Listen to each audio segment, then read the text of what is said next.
Welcome, everybody, to another edition of Millennials Are Killing Capitalism Live. Please take a minute and like, share, subscribe to the channel.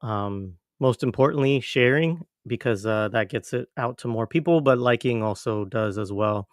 You can support us on Patreon as well or through this platform, although I would say do Patreon instead of that if you have a choice between the two, or through Buy Me a Coffee. Our guest today is Dr. Lara Sheehi again. Um, we got to update her bio. But, anyways, writer, scholar, professor, psychologist, and the co author with Stephen Sheehis of Psychoanalysis Under Occupation, Practicing Resistance in Palestine, which we'll be talking a little bit about today. And also the author of the forthcoming book, From the Clinic to the Street, Psychoanalysis for Revolutionary Futures, which she promises me she is almost done with. So, Lara, welcome back. It's good to be with you again. Good to see you.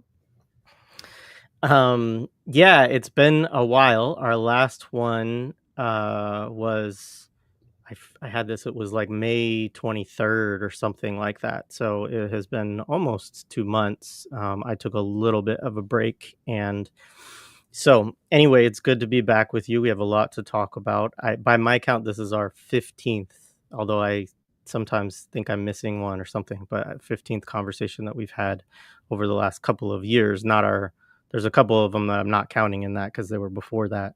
Mm-hmm. So anyway, let's start with the title. So I chose this title, "The Resistance Keeps Us Sane," partly in conversations as we were going back and forth. And one of the things we will talk about today is, the resistance, which is still the armed resistance, which is still conducting, significant operations. Today, John Elmer on the Electronic Intifada live stream, which people, of course, should always check those out. They come out once a week on Thursdays.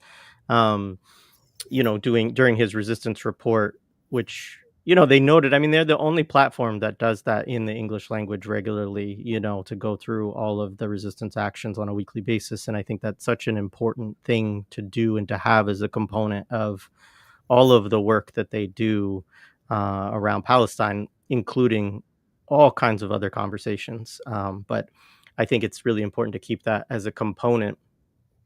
And anyway, we were talking about a lot of these recent actions, which we'll probably get into some of the specifics of as we discuss. But this concept comes up in, I think it's the epilogue, or it's basically the end of your book with Stephen, Psychoanalysis Under Occupation.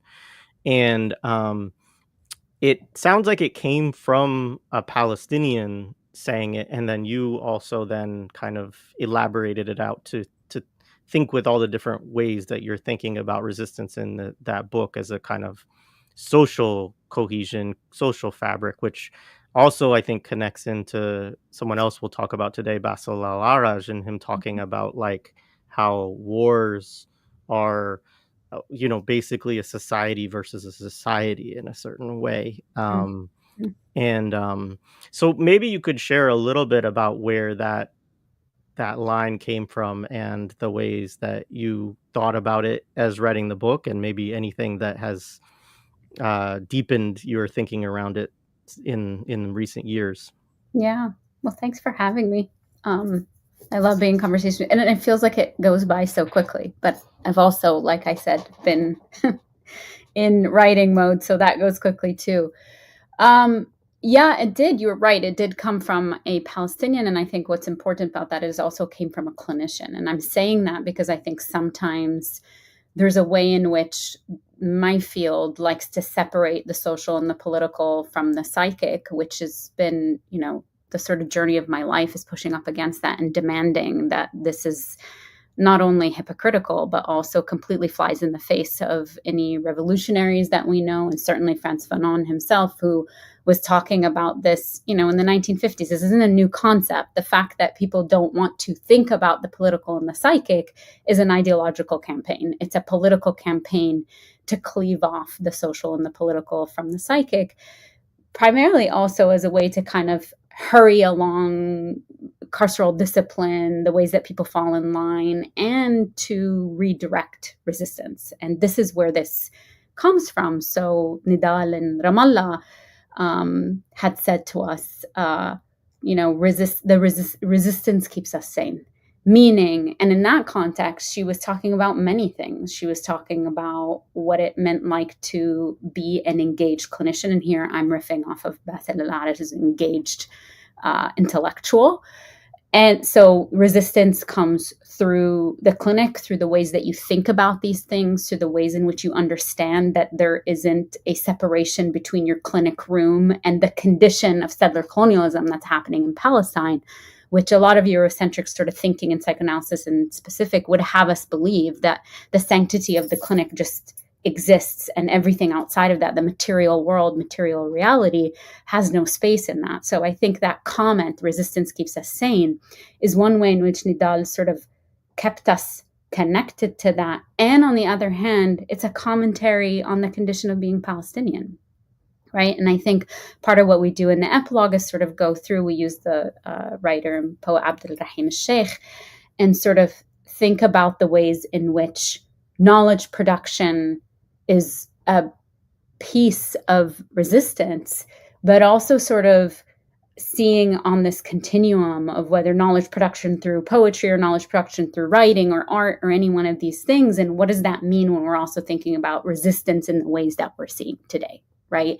And it is not meant to be resistance in an abstract sense. When she was saying it, she was very clear on what she was saying, that perhaps the invitation was, how do we attune to the ways that people are engaging in acts of resistance every day? Absolutely. I think sometimes the acts that we are seeing right now, oftentimes, and for good reason, take center stage.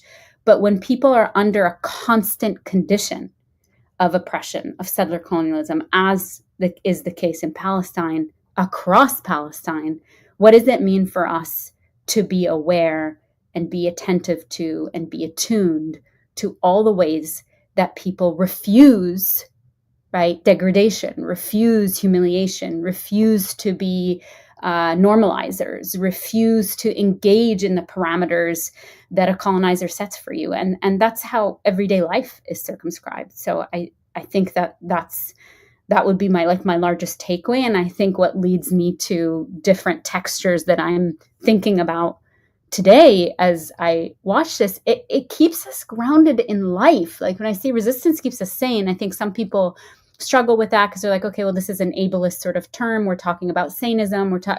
And I completely understand that. And also in the context of settler colonialism, what we are interested in the book, certainly, Stephen and myself, but also the way I've been thinking through it, are all the ways in which under a settler colonial condition, and any oppression really, but we're talking about Palestine, so we're talking about settler colonialism, are all the seductions and invitations you end up having to bend reality and make the overlay of settler colonialism what becomes normative and what becomes the structure that leads everyday life. Like that's the topography that's somehow normal, whether it's the geography or the checkpoints or anything like that. And none of that is part of Palestinian life.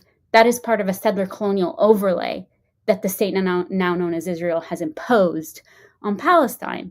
And so for me, resistance keeps us sane.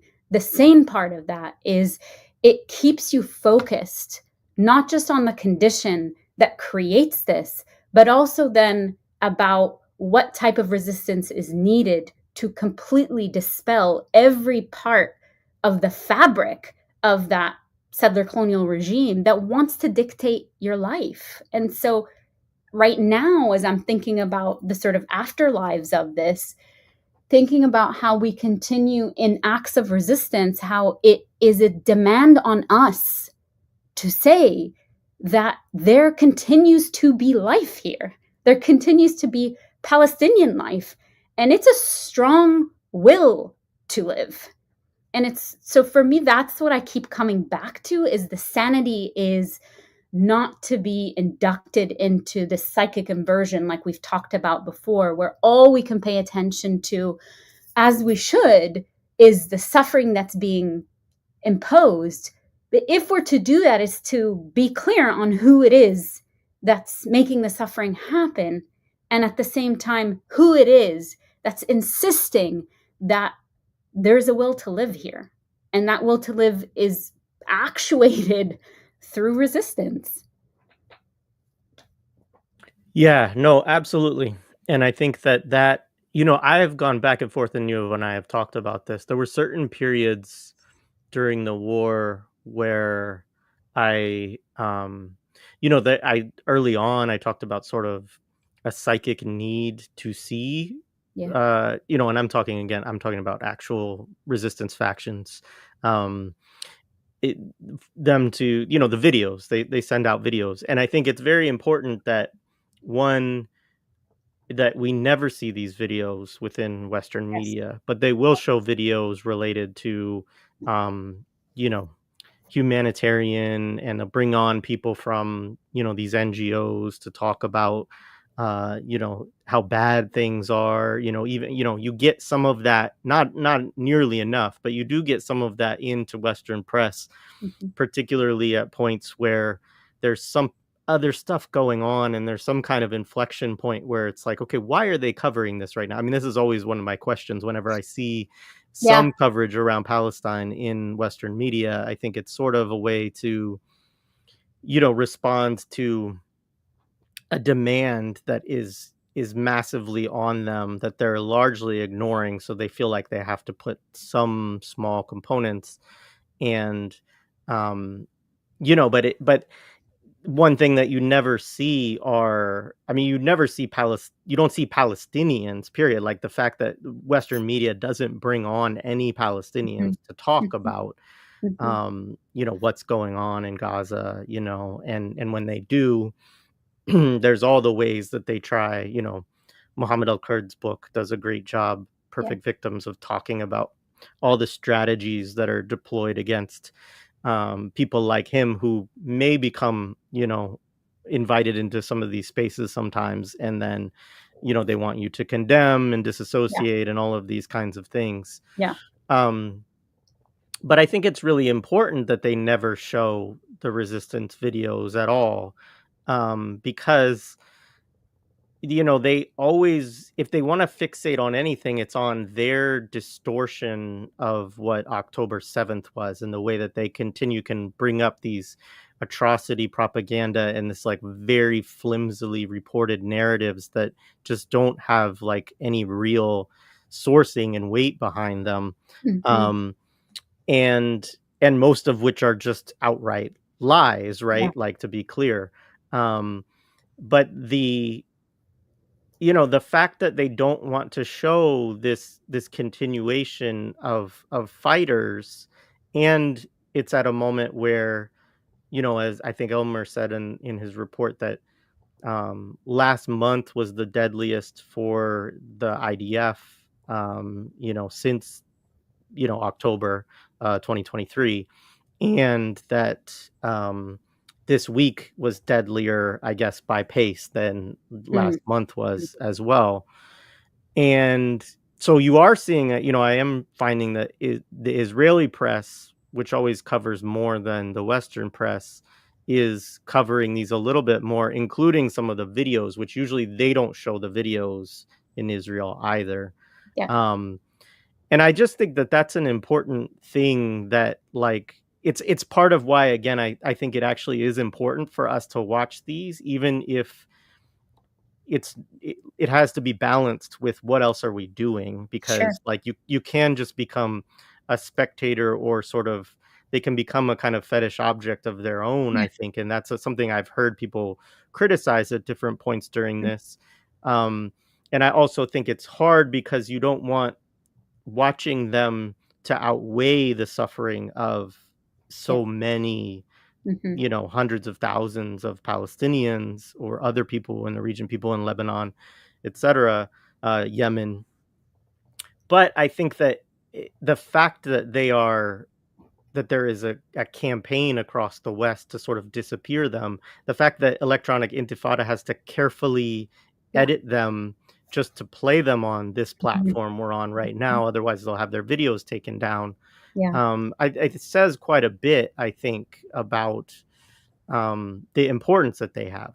Yes. Yeah. Of course. And the psychic importance, the affective importance, but also what you're drawing out and inviting us in to think about is that if we were to sort of think in a very, let's say, in a way that doesn't hold the contradictions that ideology does and oppression does, and larger systems like Zionism or imperialism do, right?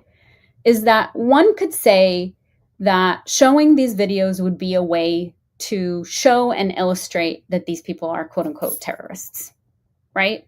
Show them doing, set a narrative around it.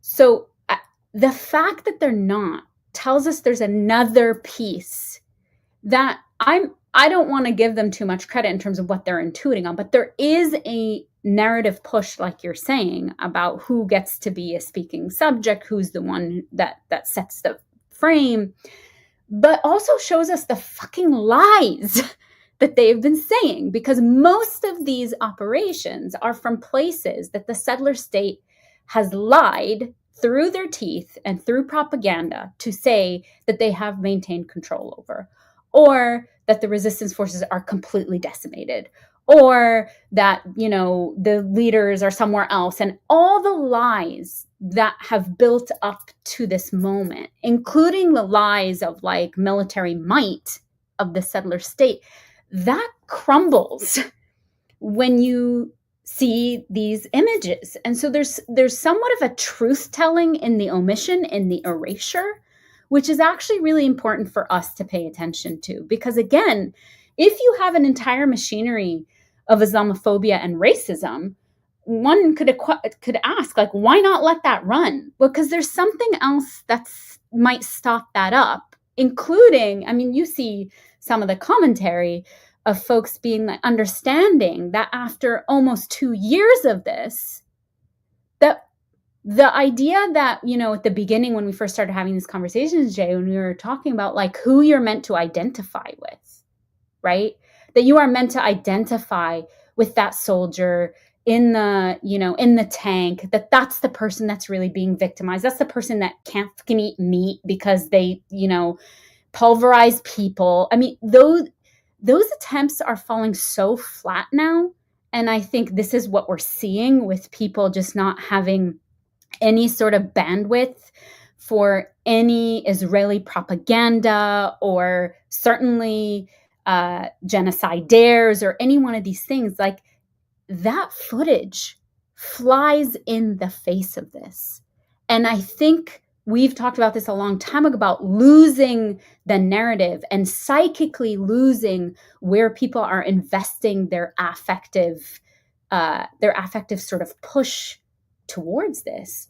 I think when you see an indigenous people engage in asymmetric warfare at the level that we are seeing, right, with the ferocity that we're seeing, with the intent to make oneself known as the indigenous people of that land, there's something about that affect that I think you can't really lie about, so you just need to erase it on some level, right? And I think I find that extremely fascinating, and it's a telltale piece for us about who, you know, again, the wins, the military wins, whatever. And John does a great job with this, where he was just like, this is not a win for these people. In fact, they're clowns. They're a horrible military presence. They have no game. The other piece that I will say is that in the footage that you see the indiscriminate destruction of life. I mean, to the point where that's what people are using actually to mask themselves and be able to carry out these resistance operations, because you've created a situation where, like, you can't even see past the fucking rubble from your tank. Yeah. There was one specifically, just to drive home the point you're making, where they set a an IED, an improvised explosive device. They created a blast plate or whatever. I don't know. I'm not a military person. I don't understand the terms. But they set it underneath a tent that they knew that because they knew that the bulldozers come in to literally plow the tents. And I couldn't even help like thinking about this even in terms of the United States and like the tent clearing that goes on with like homeless encampments as Yes. well, Yes. but this is like a situation where you have people within Gaza, right, who have been displaced upon displaced upon displaced, and they keep saying, okay, well, we're going to re-evacuate this area again and make you all move out of it. And so you have so many homes, I mean, Yeah. million homes plus whatever have been, turned into rubble. So there's like almost everybody's living in tents. And then they do these displacement orders again, and people can't take everything with them. And they displace people so that they can further bomb the rubble, so that they can drive bulldozers through the rubble, so they can drive it through the Yes. tents. And because the resistance knows that they do this, they are able. It reminded me a little bit of many months ago there was an operation. Abdul Jawad talked about it with us on the air. I think it was in the West Bank where somebody took a Palestinian flag and then connected an explosive to it, knowing that an Israeli would see the Palestinian flag and go attack it, right? And then Hmm. it then blew up, right? Hmm. And there's something, so I don't even know about, like, yes, I mean it is that knowledge of the the psychology and the drives of your enemy to be able Yes. to just foresee that, like, if we do this, that this is what's going to happen. Yeah. Yeah. I mean, if you know their criminality, if you know the depths of their depravity, if you know that there are no red lines, there's nothing that's sort of guiding this. That's what I mean about what this footage also shows us is that there is nothing precise or precision based about what we're seeing here, right? And that's you're able to sort of subvert that. But my thing is that I don't think you can subvert that unless you are connected to reality and the condition. And also, and this is the part about not fetishizing, is that there's constantly a condition of the imminence of life and death. And that's also part of resistance keeps us sane, is that I think sometimes people might unwittingly cleave off the part of death that's included in this. And one of the things that we take up in the book is that, this flattened idea of death that often comes up when we're talking in the context of an Eurocentric idea about death and the sanctity of life. But under a condition in which the sanctity of life has already been deformed beyond belief, right? Completely decimated because the colonizer is the one that gets to understand and recognize what constitutes life and what doesn't. And the indigenous has no part of that, right? Then there's a way in which people's relationship to again, how close life and death always are. And that when you're committing to a struggle of liberation, that there's always the possibility that death is there, but death in a sort of in a different way in service of life. And I think that's the piece that's hard sometimes. Like when I see this footage, whether it's successful or not, like we don't see the ones that die. And there are people who die fighting for their liberation, as there has been in history, in every single liberation struggle we know, let alone their own commitments, despite the knowledge that any moment this could also be death. But it's also any moment could be life. Like that's what they're fighting for. Yeah, it's a good reminder too. I do want to plug. So I did put the Samir Project again in the show description. I know that they lost Mossab recently, who was a really important coordinator on the ground in Gaza, um, and they've also just everybody is struggling with getting funds in Gaza right now. So I do want to say to people, partly because there's a lot of extra fees that are being imposed upon people for cash withdrawals and stuff. There's also obviously a scarcity of goods, and so prices are going up and all of these things. But I think it's really important that people continue to contribute. And, I know some people get nervous about who do I contribute to and so on. And so the Samir Project is just a really good resource that you can give to, especially if you have those kind of concerns. But beyond that, like Gaza Funds is another good resource, and you can find campaigns there that have already been vetted. And so, there's multiple ways to do that. And I just want to say that that's really important, and it connects a little bit. I mean, there's a person, and I don't mind saying this because he posts these things publicly.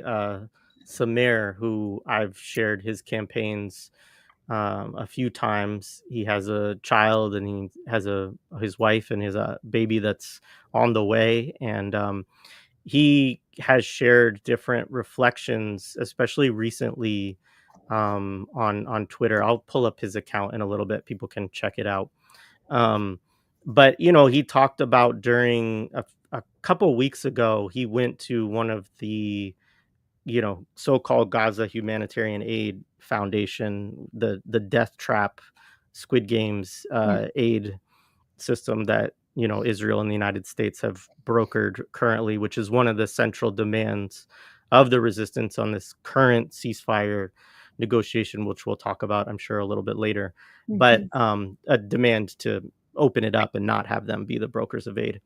But he just had this report out of the humiliation of it, and just personal humiliation, but also just the humiliation that he felt around just people scavenging, and elderly people, disabled people not being able to get aid because they weren't quick enough, and this kind of stuff. And um he was like, I won't go back. He was like, I would rather my whole family starve Yeah. than continue to go back to that. And it was an it's there's a certain resistance there that I think is hard to even conceptualize or really understand.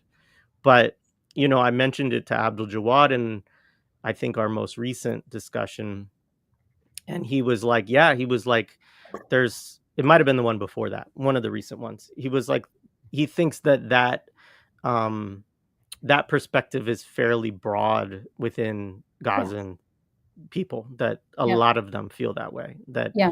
and none of them like the fact that they have to do GoFundMe's or Chuffed or anything else to be able to get resources, because they can't work and they still need to eat, and it's Right. not being provided to them either. But that level of how just the violence of those daily aid massacres, plus the kind of way that it is designed specifically for that purpose, Yes. to make people like feel less than human, Yes. Yes. and kind of, I think Abdul Jawad at one point said Israel wants to create the human animals that it Yes. said were who it was Yeah. hunting, basically. Right. Yeah. Right. That it projected from the very beginning. I absolutely agree with that. And also just to say that, like, dignity is a huge thing.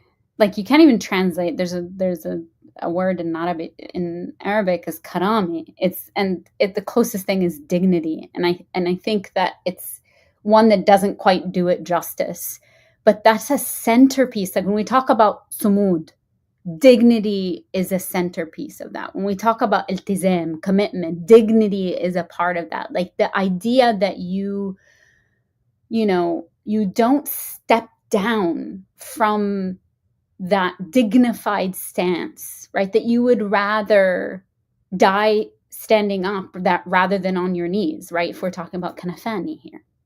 And that is a centerpiece. And so these methods, these, what we've called psychic intrusions, what I've talked about as psychic intrusions, but they're violent, violent methods to sort of try to live inside of people and strip them of the things that that aren't material in nature, but make up so much of what allows them to continue. And that's the dignity part. But this is one of the things for us to understand. We can see this most like extreme version of it. And cruelty is the point, and humiliation is the point. We can say this, we need to say this over and over and over again, that there's a way in which making this like a game, like a video game, the reports we're getting that people indiscriminately shoot into these spaces, that they time it so that you have like 10 minutes and a quadcopter comes and then tells people you have this many minutes. Like, yes, we've seen this in movies and we're horrified by it in movies, and yet this is real life, right? But the psychological impact behind that is very much one in which you are meant to feel like you are failing. You are failing yourself, you are failing your family, and over top of it, you are acting in ways that are undignified, that lessen your dignity, that you had to be in a place to even, the sense of like begging for food or having to submit yourself to the magnanimity of the oppressor. These things have an importance in any situation, but when you're talking about Palestine or the Arab world more generally, and this is where we start to talk about normalization, like it moves into the space where the concept of sumud and what we learn from political prisoners and what we learn from the fight for Palestinian liberation, they're trying to target those things. They're trying to target the untouchable, the immaterial things that actually have allowed Palestinian liberation to subsist, irrespective of the oppressive conditions that continue to get more and more and more fucked up, right, over time. And what we're seeing, the sort of end point of that in the most unbelievable ways in Gaza, right?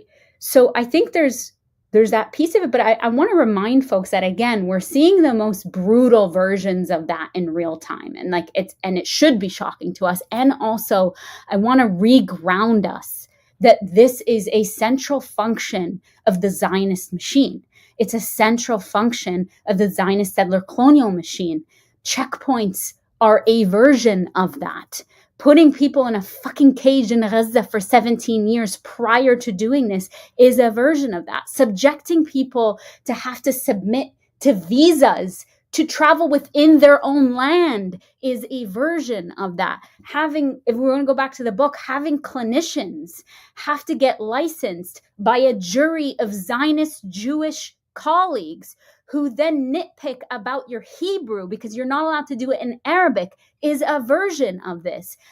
Making people who are pregnant get out of the car and walk through the checkpoint rather than go through because you don't have the right papers is a version of this. There's no version of reality in which we could see what is happening right now without the infrastructure that came before this. And I think that is what we need to continuously look at, that if we are seeing this endpoint, it's because the infrastructure has been laid down prior to it. And maybe there wasn't an attunement to it in different ways, but now it's on us to look back and say every single one of these pieces is what makes this possible. And this is where empire comes in, because what we're seeing right now with the kidnappings and fucking ICE is the exact same infrastructure, right? And that's, I think, the piece that Palestinians are also feeling. They're just like, enough, batshu, what more could we possibly subject ourselves to or be made to? The other thing is having people demolish their own homes. Like, that's an actual policy. To watch people demolish their own homes is a policy, again, of stripping people of their dignity. This is a long time standing. No, absolutely. Absolutely. And it's why I appreciate being in conversations with, folks like yourself who have just been studying this going back years and raising alarm bells. And I do want to just share quickly, folks. Mhm. I did put this in the show description. You can go read it for yourself, but this was the tweet that I was talking about, and he goes through the experience of going to the aid they treat us like animals, and it's powerful and moving. And at the end, is a link also to his specific Chuffed project, which I encourage people to support. He's a great guy. So anyway, I did wanna share that and just highlight him today. Um, well, let's go back a bit because Yes. it's been a while since we talked. Hmm. And since we talked, um, one of the big things, of course, was the so-called 12-day war, or the war that Israel started with Iran, with obviously full wink nod and then vocal support from the United States, and then the United States getting involved in bombing in Iran. um it's still a war in which there's a certain level of fog of war in terms of getting good information about what was hit and this and that, particularly within Israel, but both states to some extent, of course, were trying to present, as any state would, a kind of coherent, we're holding together, we're not going to show every bomb strike that falls here and whatnot. But more and more is coming out to show the extent, and there were a lot of videos, especially early on, of what different, whether it's the refinery, or was it a refinery, or I guess it was a power plant in Haifa that was hit. And there was just a number of other places that were hit in Palestine 48, or so-called Israel. Um, but there also, I mean, there were a lot of contradictions that came up, such as a bunch of people going to hide under hospitals in Israel. Um, and Guys. Yeah, and just, I mean, things raised about the infrastructure that exists, again, thinking about settler colonial infrastructure of all of these, like, shelters that Israelis do have to go into throughout their country. And ultimately, I mean, my take, and I'm really interested in hearing your thoughts as well.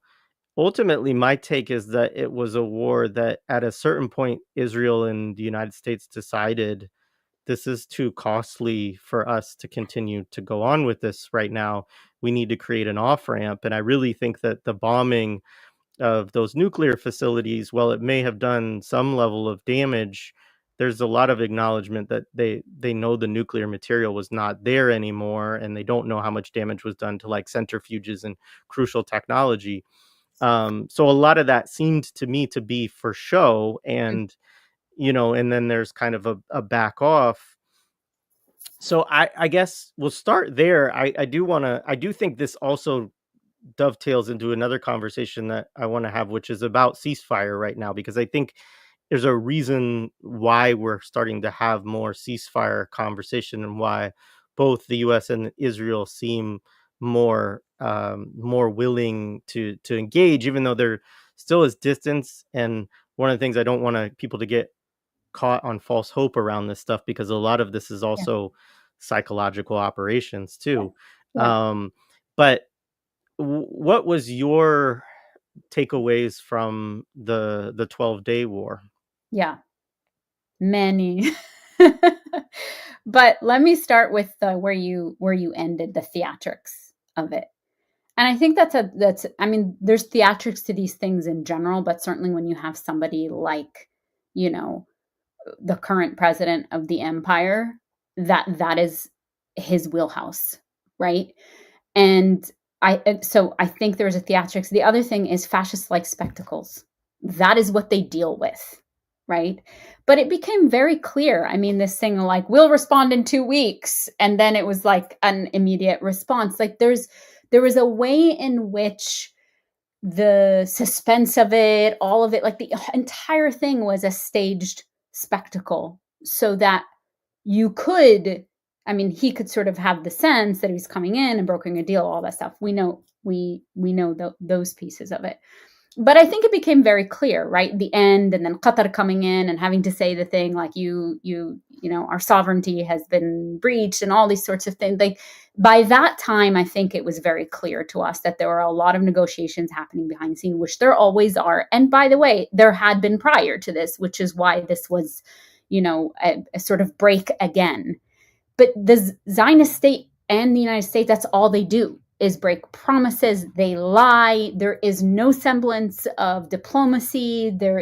I think we should completely disabuse ourselves at this point of any one of these things, which is why it also feels like a wild card. And I can understand that it feels to people like that might be a difficult place to sit in, because the things that once allowed us to at least organize ourselves internally or orient ourselves to the world and the possibilities of what could unfold are no longer at play. I think one of the things that we can talk about is that for many people in the world, especially in the global south, they were never at play. And so what is it about us being able to psychically find refuge in that when in material reality, they were never at play for so many people in the world? And right now, I think there's a much more important space of honesty where we're all kind of living in the same world with different manifestations of that like power has everything at its hands and is able to do whatever it wants. And it doesn't matter what the quote unquote rules are. But the other part of that is that people also are fighting back and have had enough of that sort of setup of the world, let's say, right? So I think part of what happened was Zionists and the United States being incredibly arrogant, as they always are, right? And that arrogance being the underscoring part of that arrogance is racism. And like, you know, on the one hand, and these are the contradictions that people would always point out to me, but on the one hand, they're always making, you know, Iran look like the boogeyman. But on the other hand, they're surprised that it has it. Well, the part of that is show, right? That Iran, you need this sort of like evil counterforce that you're fighting so that you can do all the things you need to do to reestablish a new Middle East, and no one will give a fuck because this big scary Iran still exists, right? On the other hand, there is a deep-seated racism in which the United States and the Zionists, I think, despite all their fucking, you know, intel that they had, still completely were not able to recognize that Iran could actually have this impact on them. And I think this is part of what we saw. And that is why after 12 days, they're just like, okay, wait a second. This is far too much for us. We got in more than we thought we were getting into. We did see a lot of that. One of the things that I want to say that for me as somebody growing up in the region was fascinating to me about the settler state and the people within the settler state, despite the fact that they had all this machinery of sort of protection and bomb shelters and all these sorts of things. I think I've said this to you before, but like the first 5 years of my life, I grew up in and out of a bomb shelter because of the Civil War.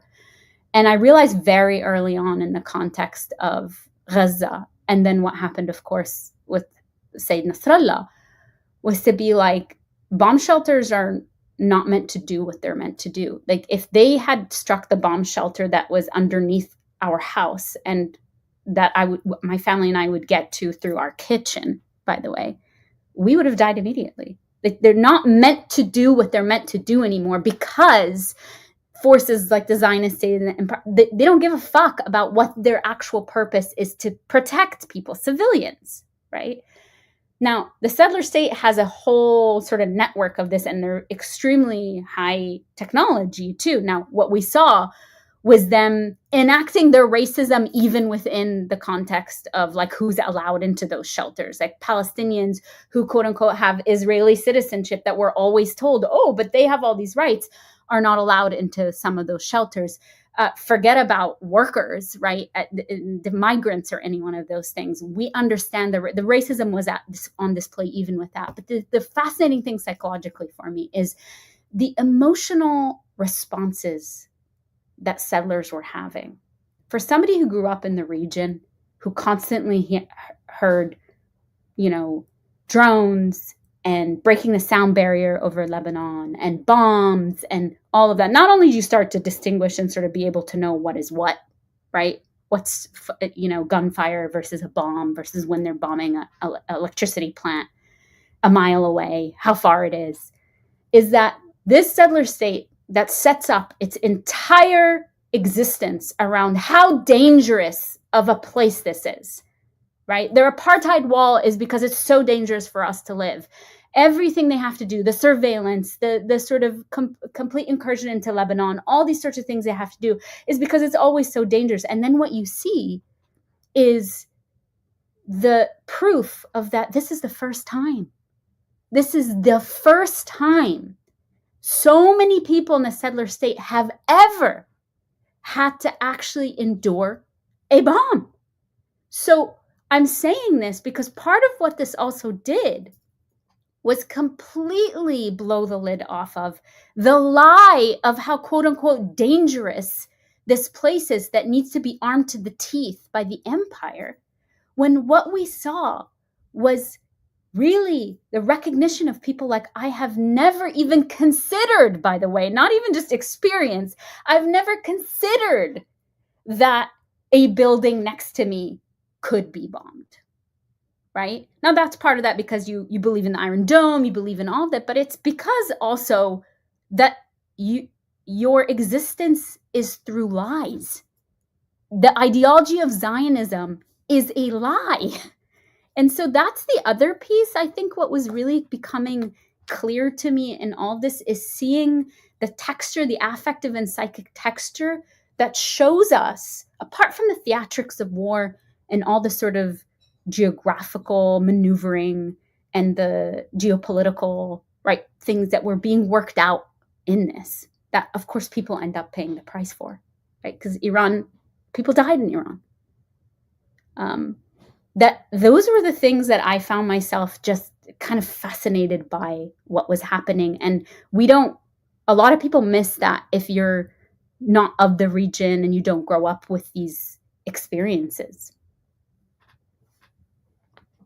Yeah, I mean, I think a lot of that was tremendously telling of just like a state that constantly bombs people. I mean, like they bomb people all the time and in Yes. countries all around them all the time. And like there's nowhere else in the world. I mean, I said this I think on an episode with you and Steven, like towards the beginning of this. It was like you just that's so hard, I think, to fathom unless of course you live, around Israel, that you would um you know like could you imagine the United States if like there was just like it just wouldn't happen, right? Because they would go to war with, and it's like it's only because it is backed by all of empire, because there's so much, um and I think that's where we should well, let's talk about the ceasefire first before we shift to Yeah. talking about some of the stuff in the imperial core.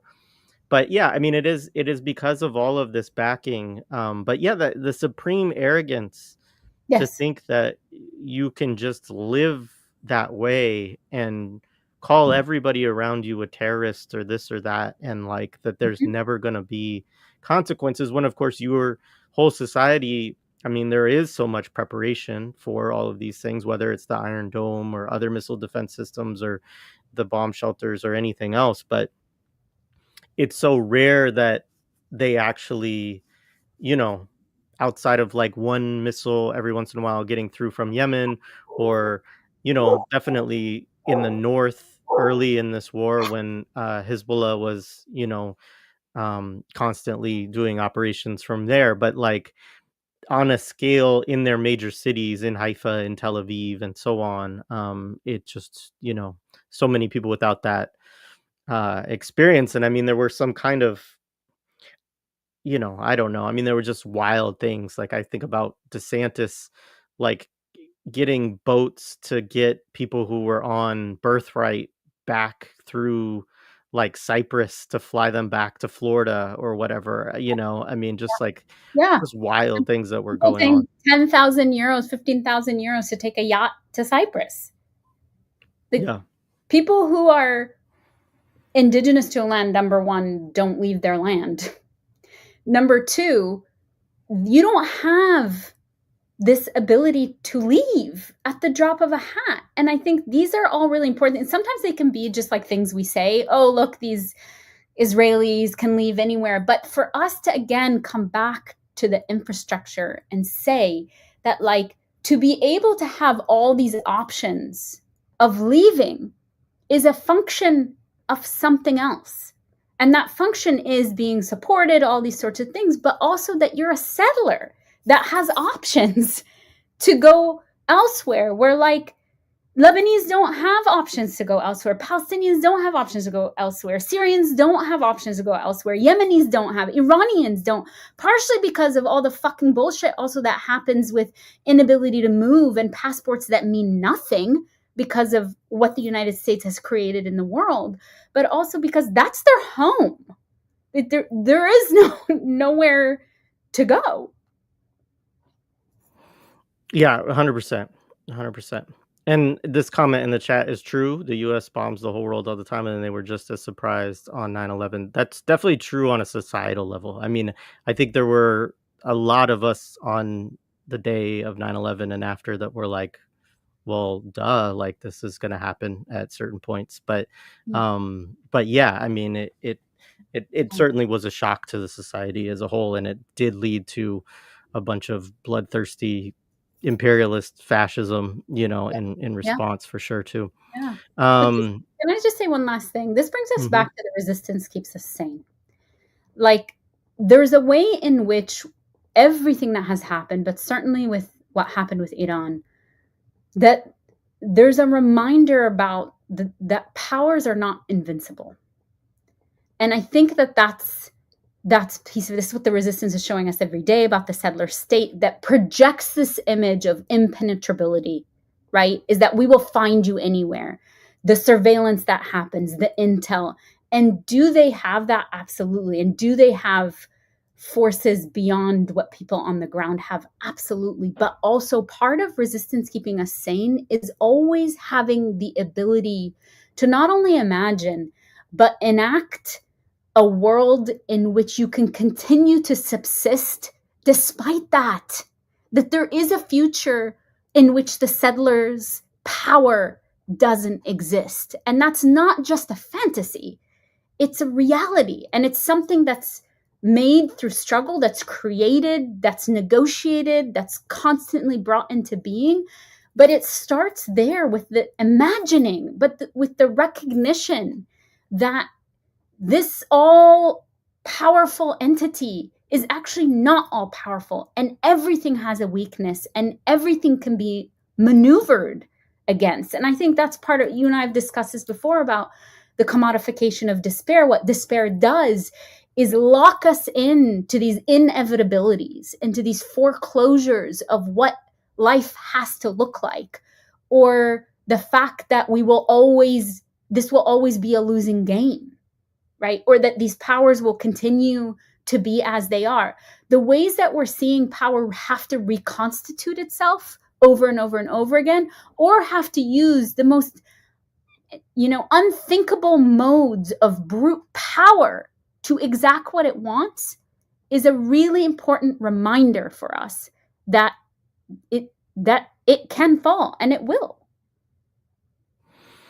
Yeah, I think that's a good segue to the sort of other side of the coin. I guess before moving on, I do want to also just name that Yemen is like sinking ships every day now. So, and are going to continue doing that. And yeah, I do want to talk about the ceasefire a little bit before we shift Yeah. to talking about. We're going to talk, of course, folks probably saw in the show description, but about the UK and the US, and there's a bunch of different things to talk about there, whether it's Bob Vylan and Palestine Action, or the sanctioning of Francesca Albanese, and all of these things. So we'll get to that in a minute. But with the ceasefire, one of the things that I wanted to talk about is, I think there's a lot of signs pointing that a ceasefire is is going to happen. Even when you read Israeli press right now, they're talking about it not in terms of if, but when. And so I think there's a lot of signs there. Now, that could be, psychological warfare. And I think it's important to talk about that. There's also elements of psyops within this. Like Mhm. there's the whole discussion of, Witkoff saying, "Oh, we've already met on 3 of the 4 terms," and then Hamas coming out and saying like, "No, we haven't." Yeah. He's just saying that to try to Mhm. make us look like we're dragging our feet on certain things and things like that. So there's a lot of that within reporting where you can have, Israel or the US. Well, mostly it's the US because I think also for propaganda purposes, it probably looks a little bit better for Netanyahu also and for Israel if they feel like the US is the one that's really pushing them to do this. Mhm. Um, Mhm. but I think there's also because of the way that they are kind of trying to celebrate a victory in this war with Iran that is not, but that's the way that they like. There's sort of psychic off ramps I see being created of once you start to create these narratives of success and of victory, then it doesn't mean that the fighting is over or any of that, certainly. And that's one of the things that we have to be, I think, really attuned to. But it does, I think, signal that the society at a society level, there's an effort to create a narrative that allows for a ceasefire and potentially even an end of war. Although I don't know whether we're there yet. Some Mhm. people think, Abdul Jawad thinks that probably it's going to be a 60-day pause and then it will be back to fighting. So Yeah. I think that's one of the things that is important for us to remember is that we had a ceasefire. We've had a couple of ceasefires in this war. And while there is, a moment of celebration, and certainly Gazans are entitled to any amount of joy or Yes. celebration that they can find, that I think it's really important for all of us to stay tuned in, to continue to support people, and to continue and to not allow ourselves to sort of s- ease into this like, okay, it's over now, like I Mm. can, like I think I did that a little bit. It was partly because of the flooding in my basement or whatnot, because that also coincided with the last ceasefire. But I think I kind of like took my mind into this place of like, okay, it's going to sort of wind down now in the last ceasefire, which of course Israel ended and Mhm. violated and has continued in violation since then.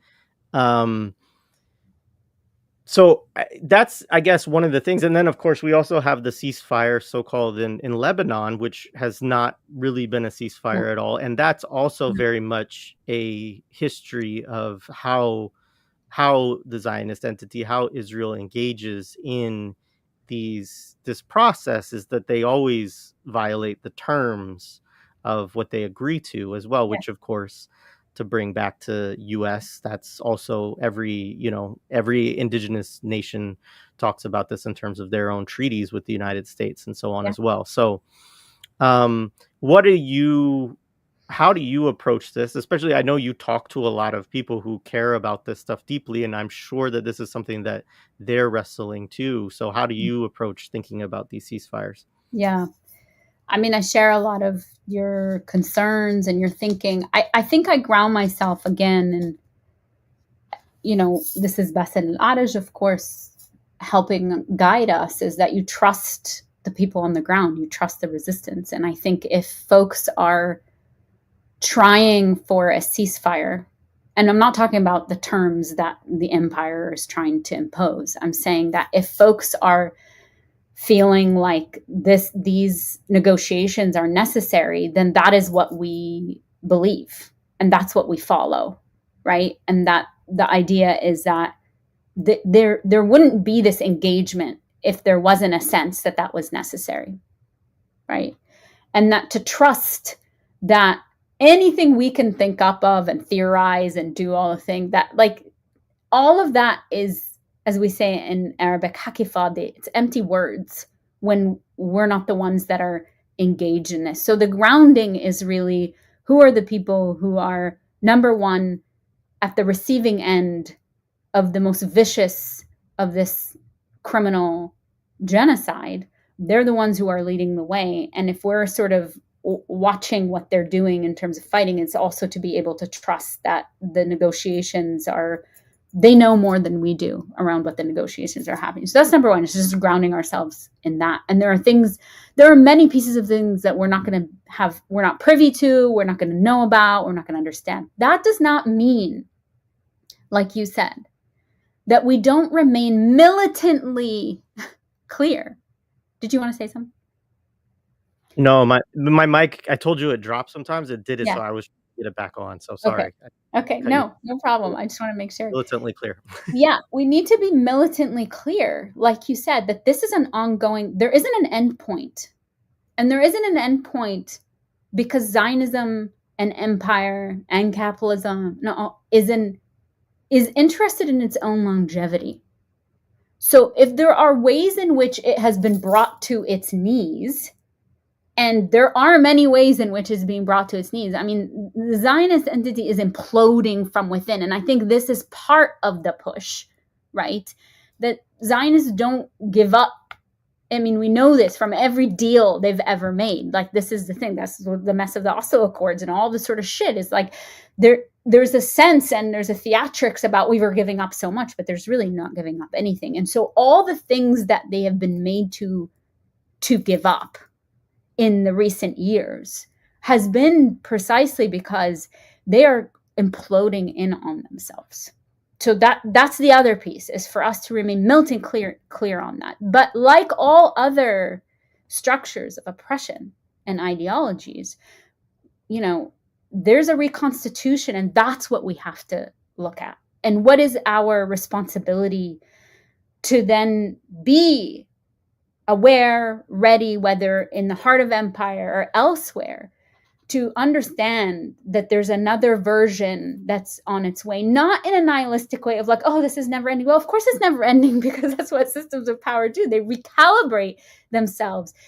We have to be ready to, what does it mean in terms of our interventions, our antagonisms, the pressures we put on things to move with this force as well. But like you're saying also, that if nothing else, like the first quote unquote ceasefire, that there's a necessary reprieve. Is it what is necessary long? Of course not. But people are starving. They're dying to death out of starvation.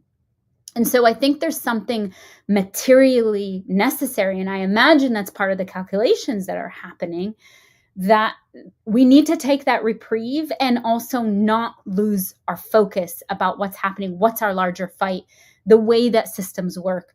Because just like the United States, Israel is vindictive. And just like the United States, these, forces, these settler forces lie, right?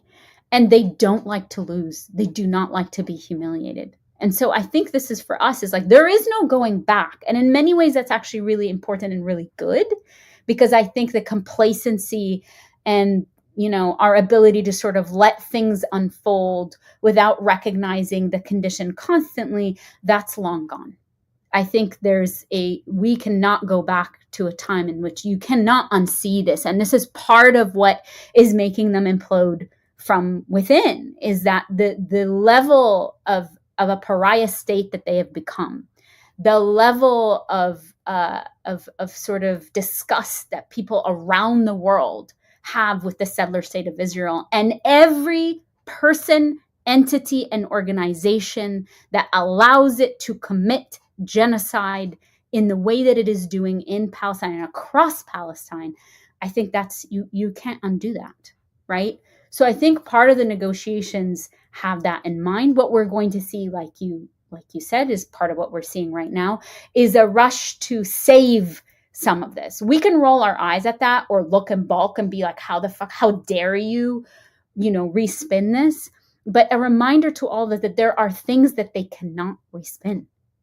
And so the forces and governments and all these, they're going to do what they're going to do, right? And it's on us to name that process and recognize, but not get stuck in that diversion, because there are a lot of wins that actually cannot be undone. And this is part of I think the other aspect of this is we are seeing more and more a shift in the narrative. Like, I'm listening to a shift in narrative. Of course, you hear this in the Arabic news. The Hebrew news will say this, which, again, like you were saying at the beginning, you don't see this version in English news, except for, some exceptions that we talked about. But, right before they attacked Iran, Netanyahu, for the first time, I have never heard him say this before, say, if we are to go down, we will bring everybody else down with us. That is not an accidental fucking phrasing. That is not, he's always to the contrary. He's so supremely arrogant and lies through his teeth about everything. So just that slight change of phrasing, I think it was all of Western civilization will go down with us. Yes, of course. It's the threat, right? Like, if you don't say, that's the threat we always have. We're holding you hostage as your, outpost. You will go down with us. But also from within, what we're hearing from, like, the mothers of soldiers and all these sorts of things, a change in the tune around, like, they're tired, they're exhausted, they don't want to be there anymore. We know that 80% of people, there was a recent poll, like 80% of Israelis support the genocide. So again, not a governmental thing, and an importance to say this, that this is structurally societal, not by accident, but because the ideology of Zionism dictates that. Like, if you cohere to the ideology of Zionism, of course you're going to be for a genocide, because that's what Zionism is, right, against Palestinians. So it's also to start to see, there's the other thing, like, we're starting to see more and more suicides of former soldiers. The last one being, who went into the forest and, like, immolated himself, right? And just to sort of think about the ways, and then his mom says, oh, he's smelling the bodies. Rather than us sort of use these sorts of things, I'm not saying to humanize somebody who has committed war crimes. It's for us to understand that this is also what is seeping in societally, right? Where it's not lost on many of us that he burned himself in the same ways that tents are being burned. That, I said this in a chat, that, like, Hind Rajab was murdered in a car also. So I think we're seeing the reverberations of all of this. That is what's leading to the ceasefire. It's not to say that, oh, this is some sort of altruistic position. Oh, it's time, let's come together. That is never the Zionist way. But there are a lot of pressures that are happening. These are the stuff that we don't even see. The tech businesses pulling out of Israel, the economy to shit, people leaving, in en masse, flights not going in. These are all the things we need to sort of keep track of and recognize this is what's pushing it, and then also not lose focus of what's to come, because in many ways we're already there. Yeah, appreciated. And I think there's a lot of indicators. Electronic Intifada also had someone on, and I apologize, I can't remember his name today, that was talking about the economy. And so if folks are interested in that too, talking about, I think there's, like, Moody's, which is one of these credit rating bureaus, is like an 8%. Is it an 8? I don't. Anyways, I'm again, economics is not another area that is not my forte, but it was well articulated. And the point being, also, somebody else raised the point that there's a bill right now to send more weapons again to the Zionist entity. And I think that's part of it too, is, like, they could just need 60 days also to rearm and reconstitute their forces and so on. And they could still, again, violate this ceasefire early, or decide at the end of 60 days that they're going to, continue the war.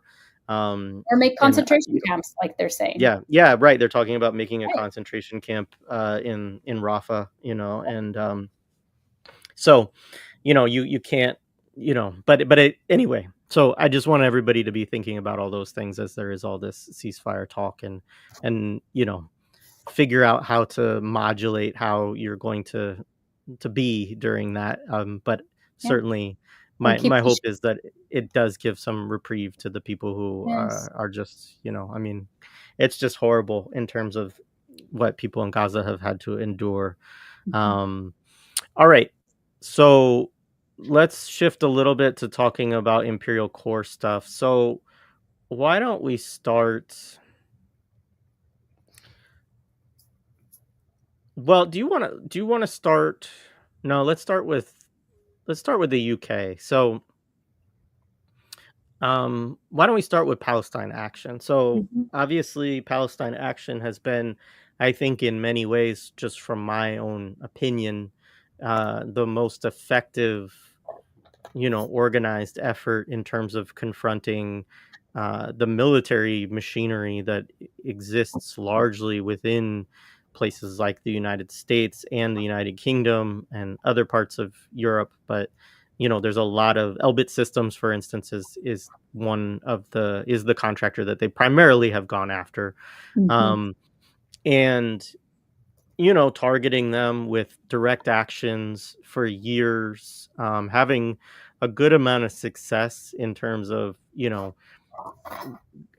producing extra costs for them to do their work, but also even shutting down certain, offices, and I think even a factory or two and things like this Mhm. along the way. And have obviously faced a lot of legal battles in the UK. The UK has an interesting court system, which I don't understand at all, but is different than the United States is, and has. I always used to sort of describe it in my own way that it seems like you could you could get away with more action in the UK, but less Mhm. speech. Mhm. Whereas in the United States, it's sort of the opposite. Like, although I think now what we're seeing is they're kind of starting to take what do we think is the best from Yes. each of these repressive systems and how do we like combine them together?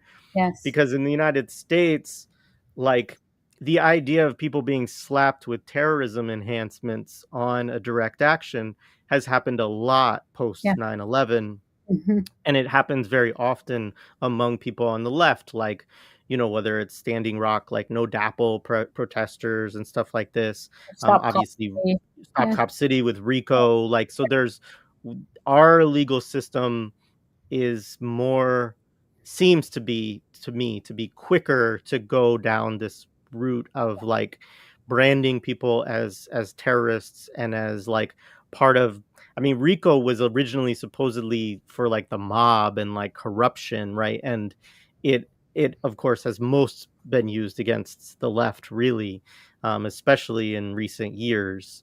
But and then like the Earth Liberation Front and like the Earth First movement, like a lot of them got terrorism enhancements, and is a lot of how they took out the more militant forms of environmental, socialists, anarchist action that have been going on for the last couple of decades. um Not to say that those things still don't exist, they do, but I'm just saying that we kind of have this playbook in the United States Yeah. where now what they've done with Palestine Action in the UK is that they've prescribed them, which is their version of saying this is a terrorist organization. It's meaningful, obviously, in that it's the first time in their country's history that a direct action, as they would say, a nonviolent direct action, because they don't go after people, a nonviolent direct action organization Mhm. has been, branded a terrorist organization. um, so what are your reflections on kind of watching that? There's been some good statements that they've put out, as well as like there are additional kind of movements that have cropped up a little bit to kind of civil disobedience in response to this, Yeah. and so on. Yeah. But yeah. Yeah. Well, number one, a reminder to us all that property damage and property destruction is not violence.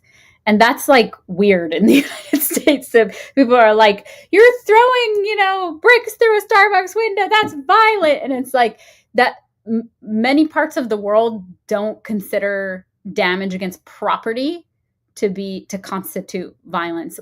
And this is the sort of centerpiece of all of this, is that no people were harmed, right? No people or beings were harmed. So therefore it's not violence. And I think that to remember that, because in the context of the United States, private property looms so large. And then that is what sort of brings in, obviously, liberals and all this sort of thing of like, oh, you can do anything, but just don't break a window, that becomes the focus of everything. So I have loved that actually that has been a centerpiece of the argument, not as a detraction, but as a sort of an underscoring of that there are methods available to us that are very useful because they stop up capital. They cost you money, which is precisely, if this is what it's all about, if the report that Albanese, which is precisely why she's being sanctioned, right, is about the billions of dollars that have been made as a result of this, then this is a viable target. That your property is a viable target because that's the only thing that you understand, and that's the only thing that's going to stop up things. It's a similar, approach that I think Yemenis are taking. They're invoking international law in terms of what their duty is, but they're also saying that we're targeting the ships that actually transport weaponry that actually allows this genocide to happen. So that's number one. Is really important for us to remind ourselves just how this idea of private property gets really muddled in the context of the United States. Number two is, one of the most moving things for me was their statement that they, the last statement that they made on IG, I think, which in one part of that says, remember, you cannot prescribe the action. It's just the organization. And that is so not only moving, but talk about militant, right? Psychic militancy, is that so many of us, because of how we're reared and socialized, think that an organization, the only way to sort of exact action is through an organization. You and I have talked about that before, that just because you're acting individually doesn't mean that you're not acting towards a cause. But I think the over focus, like somehow it's the organization that then becomes that. And they were just like, who the fuck cares? Drop the organization. We reconstitute as something else. It's the action that's important. And for me, that feels, again, I was so moved by that like the centerpiece of, they were not moved off of the actual focus. And the focus is the action, because direct action is the only thing that actually has been able to shift things in the imperial core, whether it's in the context of the UK or in the United States. We're seeing this with the anti-ICE protests and raid, and it's direct action that disrupts it. It's the disruption that is important. It's the disruption both in terms of the flow of capital, like I was saying, but also for us to understand that once we disrupt a machine from going on being as though it's business as usual, there's something incredibly powerful in that act and in our ability to feel that disruption, and to have somebody else feel that disruption, and to have a company feel that disruption, and then to have an entire states coming down around it, because the disruption is such an effective disruption. So it's not to take away from how it's meant to be terrorizing. I mean, this is what it's meant. It's meant to disrupt. This is the negative side of that.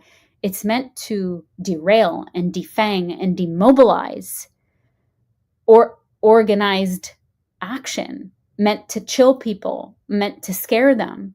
And that's why I think it's so moving when the response, whether it's from Bob Vylan or NECAP or Palestine Action or anybody, is to say, you have this all wrong. Like our efforts and our focus and our cause is much larger than this. And that's never going to be able to, you're not going to be able to squash and eliminate dissidents and fighting and liberatory potential, no matter how much you try. Yeah, and I think, I mean, you touched on it. I mean, obviously, the flip side is the importance of organization, and that, even as their actions, they took a lot of efforts to avoid this happening for many years Yes. by having groups operate essentially as, like, for lack of a better word, kind of autonomous cells, like basically people collectively in small groups determined, like, what are we willing to do, what level of charge are we comfortable potentially facing for these actions, understanding the law, the potential consequences, etc., and then determining their own action and going to do it, Yes. right? And so, um and this is something also, I mean, this is a lot that's other anarchist groups operate under similar kinds of principles. Mhm. um and there are benefits to that. And also, Palestine Action had a good infrastructure of teaching people how to do it, helping them understand what they need to understand, sharing information, and so on.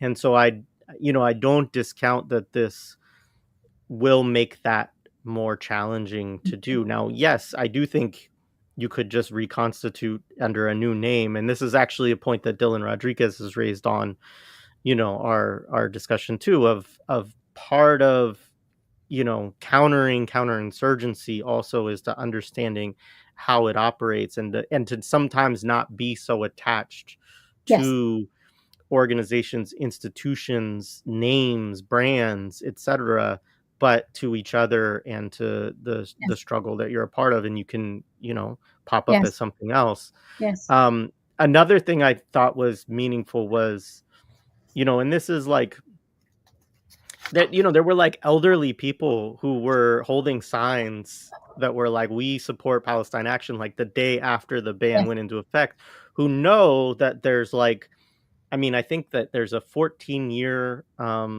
potential charge or Sentence. conviction or Mhm. sentence for this, Mhm. but it varies a little bit on like what you say and like how you express your support and so on. Mhm. But there, nonetheless, like there are people who are like, "Look, like I'm gonna make you put me, an 83-year-old woman, into jail and like go before a jury, and Right. and have to make this case Yes. about this," and it's also kind of interesting because there's a certain logic you get sometimes about like trying to protect vulnerable people from potential legal consequences and so on. And I don't understand that. I mean, I don't not understand it. I do understand it. But it's a bigger debate. And a lot of times I think it really misses like that vulnerable people are often more willing to take action than people who come Yes. from pride and privilege and money and things like this. Yes. Um, but to have people who, yeah, I mean, sure, at 83, you're probably comfortable in certain ways. Like you probably are retired and those kind of things, especially in a society like the UK where you probably can retire. Um, uh, but to say, hey, I'm going to put my body on the line to fight this on the measure of principle and to force this state to like have Yeah. to confront what it has just done, I think is also moving and meaningful. Yeah. So I yeah, mean, make the machine work, right? I think, again, the stopping up of the machine can look many different ways in the disruption and all of that. And if you're arresting all these people or priests, like I saw a priest, an old lady, all these sorts of things, these all also have to be processed. And there's a drag on this, and not to allow structures or systems to do these things and not have to feel its impact and feel its impact in terms of what resources need to now be spent because you have ridiculously done this to yourself right now. But I think there's also a way in which it's like there's a parallel process here when we talk about resistance, any liberation struggle, fighters, freedom fighters, that there's risks that are involved and that there's always an imminent concern. In the context when you're in battle, it's life and death. What is our responsibility in the imperial cores?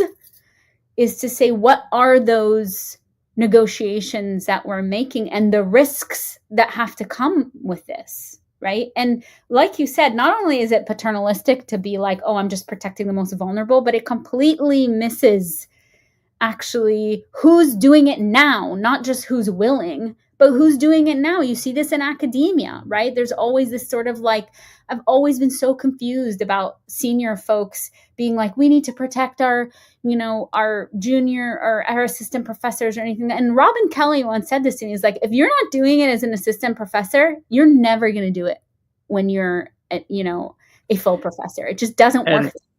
Yeah, and there's so many tenured faculty out there that I always hear from people who are like, "Oh yeah, they've written all this stuff about, decolonization and this and that," and they don't show up to we the have meeting lists. Or anything. Fuck that shit. We know them all. Never forget. Right on. All right. I want to end us with like anti-ICE stuff and that kind of thing, because I think there's a lot that we can talk about, and we can end then on a kind of a positive note, even though I recognize that that is a real struggle and that there's people who are being harmed and all kinds of stuff going on there too.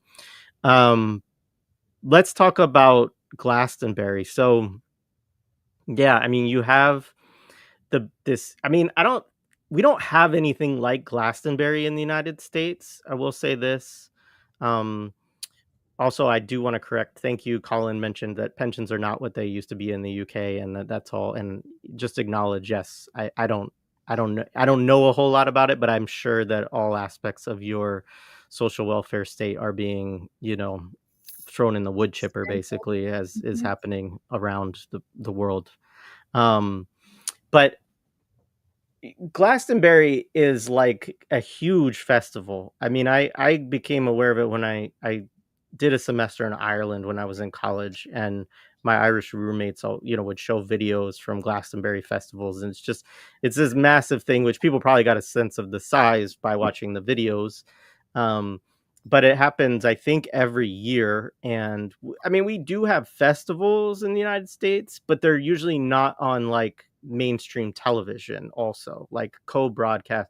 Like that's the thing, is it was also broadcast on the BBC. And so the BBC tries to avoid putting Kneecap on the air, because Kneecap, they know, will say free Palestine and, do stuff like that. Folks, I'm sure everybody here knows who Kneecap is, but they're an Irish Republican rap group, from Belfast, I believe, like Northern Ireland. But they try to avoid them because there has been a lot of controversy, and even they were trying to at one point get them. It was because of prescription laws around Hamas and Hezbollah that they were trying to say that they violated those laws and express support for them. So similar to what we're seeing now with Palestine Action, just expressing support, right, in that context can be criminalized. And they put Bob Vylan on, which is a duo. I should clarify, because some of us, our first impulse is to think it's one guy, but it's two, and they're both named Bobby Vylan. But put Bob Vylan on, and nobody knows who this is. I mean, I don't know how. Maybe they're a little more popular in the UK before this, but like I'd think for most of the world, nobody had ever heard of this group before.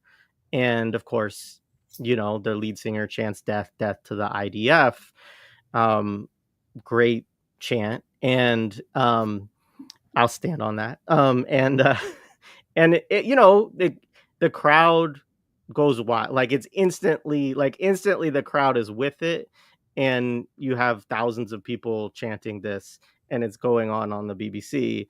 And the BBC, of course, like loses its mind. And in response to this, there's been, they've been, again, like there's so much overplaying of the hand. And this is one of the things I do want to talk with you about right now. Like they get canceled from like every concert that they have booked. Their visa gets canceled to come to the United States to tour, all their shows. And yet, of course, because there's so much, like now they're huge because their number of people who follow them on social media, who follow them on Spotify or Tidal or any of these apps, like, goes through the roof, right? Everybody's like trying to check them out now. It's like, oh, who is this? And they're able to book venues all the time. They did some shows in Greece. They did another show last night. And so they're not going to be able to, totally crush, because there's going to be so much organic support for them, because what they said expressed a popular, it struck a chord with a popular feeling that they can't suppress, Right. right? And I think that's the part that's so, fascinating to watch, right? Is like this, all of the, this effort of saying, oh, this is anti-Semitic to say this. They then make the argument, again, Abdul Jawad talked about this on our last one, but that they actually make this argument that Palestinian resistance has made, that because Israel has such a, because the IDF is so central to the fabric of Israeli society, that you're actually saying that you want to kill, like, Israeli children or something like this, right? Like, this is some of the arguments that people in the UK mainstream press are making, right? Is saying that it's a slogan that is just about killing all Israelis, and is, all of these things. And they can say all of this and do all of this, but nobody believes it, Yeah. right? Like, very few, only like the most pro-Zionist And fascist. forces Yeah. and fascists, like, can sort of go down this road with them. Yes. And so it's like further isolating their own position, Yes. again and again. Um, and it creates, again, Abdul Jawad talked about a fatigue that he sees with people now Yeah. around the Zionists, like the overreach of Zionism within politics and also within repression, that a lot of people that are even not principled, not principled anti-Zionists in any way, are like, I'm tired of this. Like, Yeah. this is ridiculous. Yes. Yeah. I mean, like you're saying, Zionism is an expansionist project, and it needs for it, just like empire, for it to continue, it has to expand and expand and expand. And what we're seeing is that you can't hold on to all the fronts, primarily because Zionism is also, again, supported by the settler colony of the United States. Like, it can't do it on its own. But like you're saying, it's sort of popping up in all these ways. But also, let's return to the material reality. There is a genocide happening that is being done by the so-called IDF. And I think that is part of it. Yes, there's exhaustion. There's all these sorts of things. They're overplaying the hand. There's a weaponization of anti-Semitism. You had Dylan on to talk about lexical warfare and about how this whole theater of warfare, right, around anti-Semitism, like, people are fucking exhausted because it's become absurd. It's become absurd to the point that you completely fly in the face of the things that are actually anti-Semitic that all of us are worried about, which are the fucking white supremacist fascists that are, going crazy leading this world, right? Like, those are the people.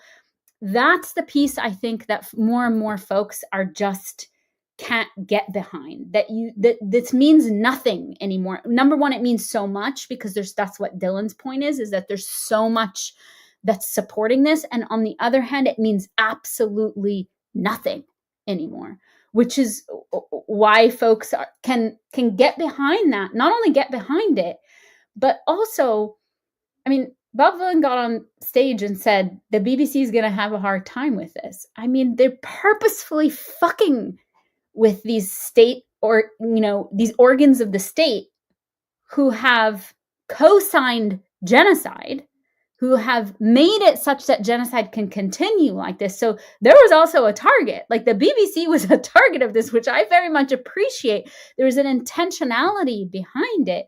There was an understanding about what was being chanted. But the other thing for us to think about and to kind of just backtrack is, if you see the footage, you're talking about how huge this festival is. There are Palestinian flags everywhere. And that's the piece for us also not to get jaded about. I was talking with a mentee the other day, and she was telling me about the socialism conference in Chicago, and she was just like, Lara, it was all kufiyas.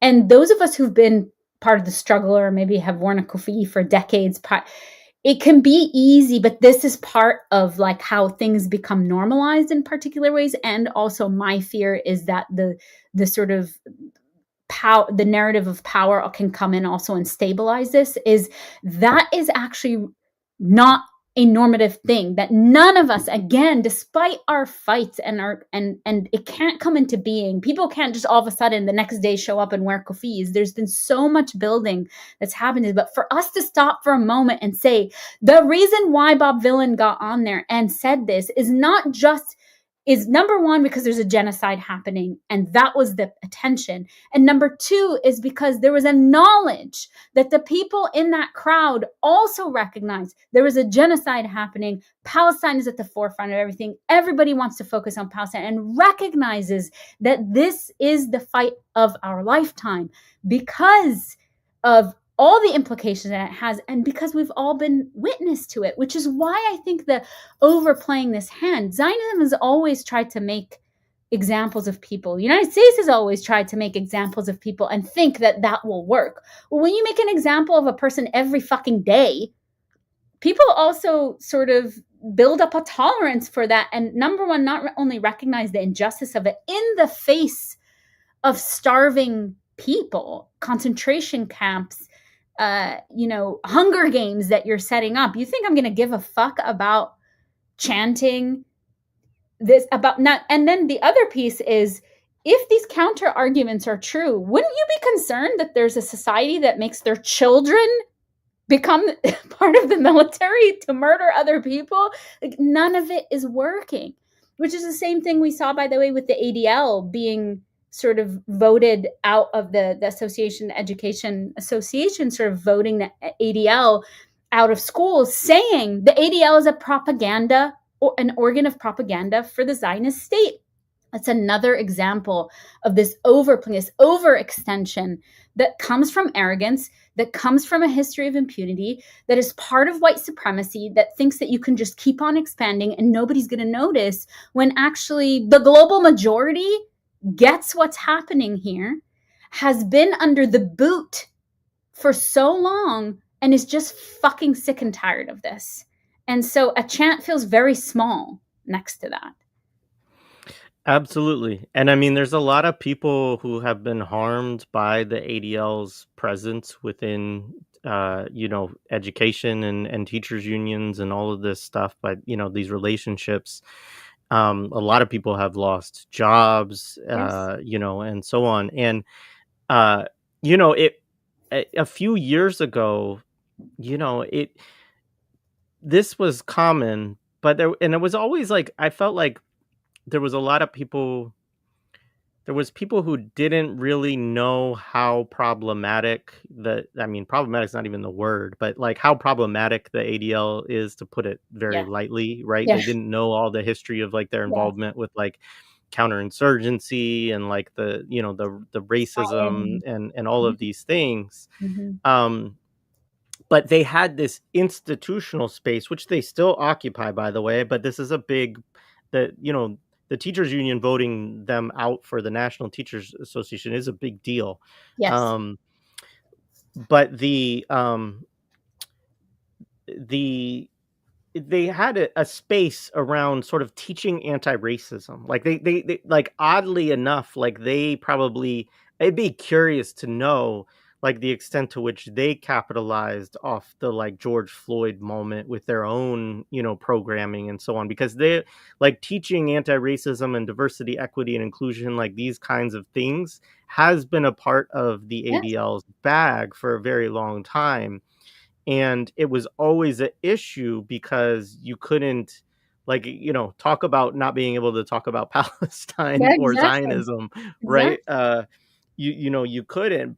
But I think, again, like it's to this point, and I mean, we should probably bring it up here. I mean, so the last conversation that we had, they well, do you want to, I mean, you could tell, there was a few things that happened, and actually at a certain point I was like, well, I'm not sure how far they're going to go on this, and they may still go further on this. But one of the things we should say is that Zionists watch this stream every time that I have you on, and they look for Hi, clips. trolls. Hello, and they Hello. look for clips, and they look for things that you say, and they look at how I agree with what you I say. know our And facial expressions. yeah. Losers. And, so after the last one, um, there was a combination of Richie Torres, who folks here will know, um, one of the foremost, Zionist politicians in the House, representative from the Bronx, and then, um, the ADL, and they put out basically like a shared statement, or they put out statements together and then sort of like, you know, supported each other on this, Yes. um, Naming me. and naming you, and then in subsequent to that, there was a little blog in the Times of Israel which talked about us and talked about our conversation, and then talked about like how they name me and they talk about the platform, and I've had you on a number of times since October 7th, and I always agree with everything that you say, um and all of this, which is it, of course, the implication there for people who wouldn't catch it is that I'm not doing real journalism. I'm just platforming you as Yes. like this terror, quasi terrorist, depending Yes. on how they think about you. Yes. um and it's just wild. I mean, the one I went through a stage of processing it for a few days.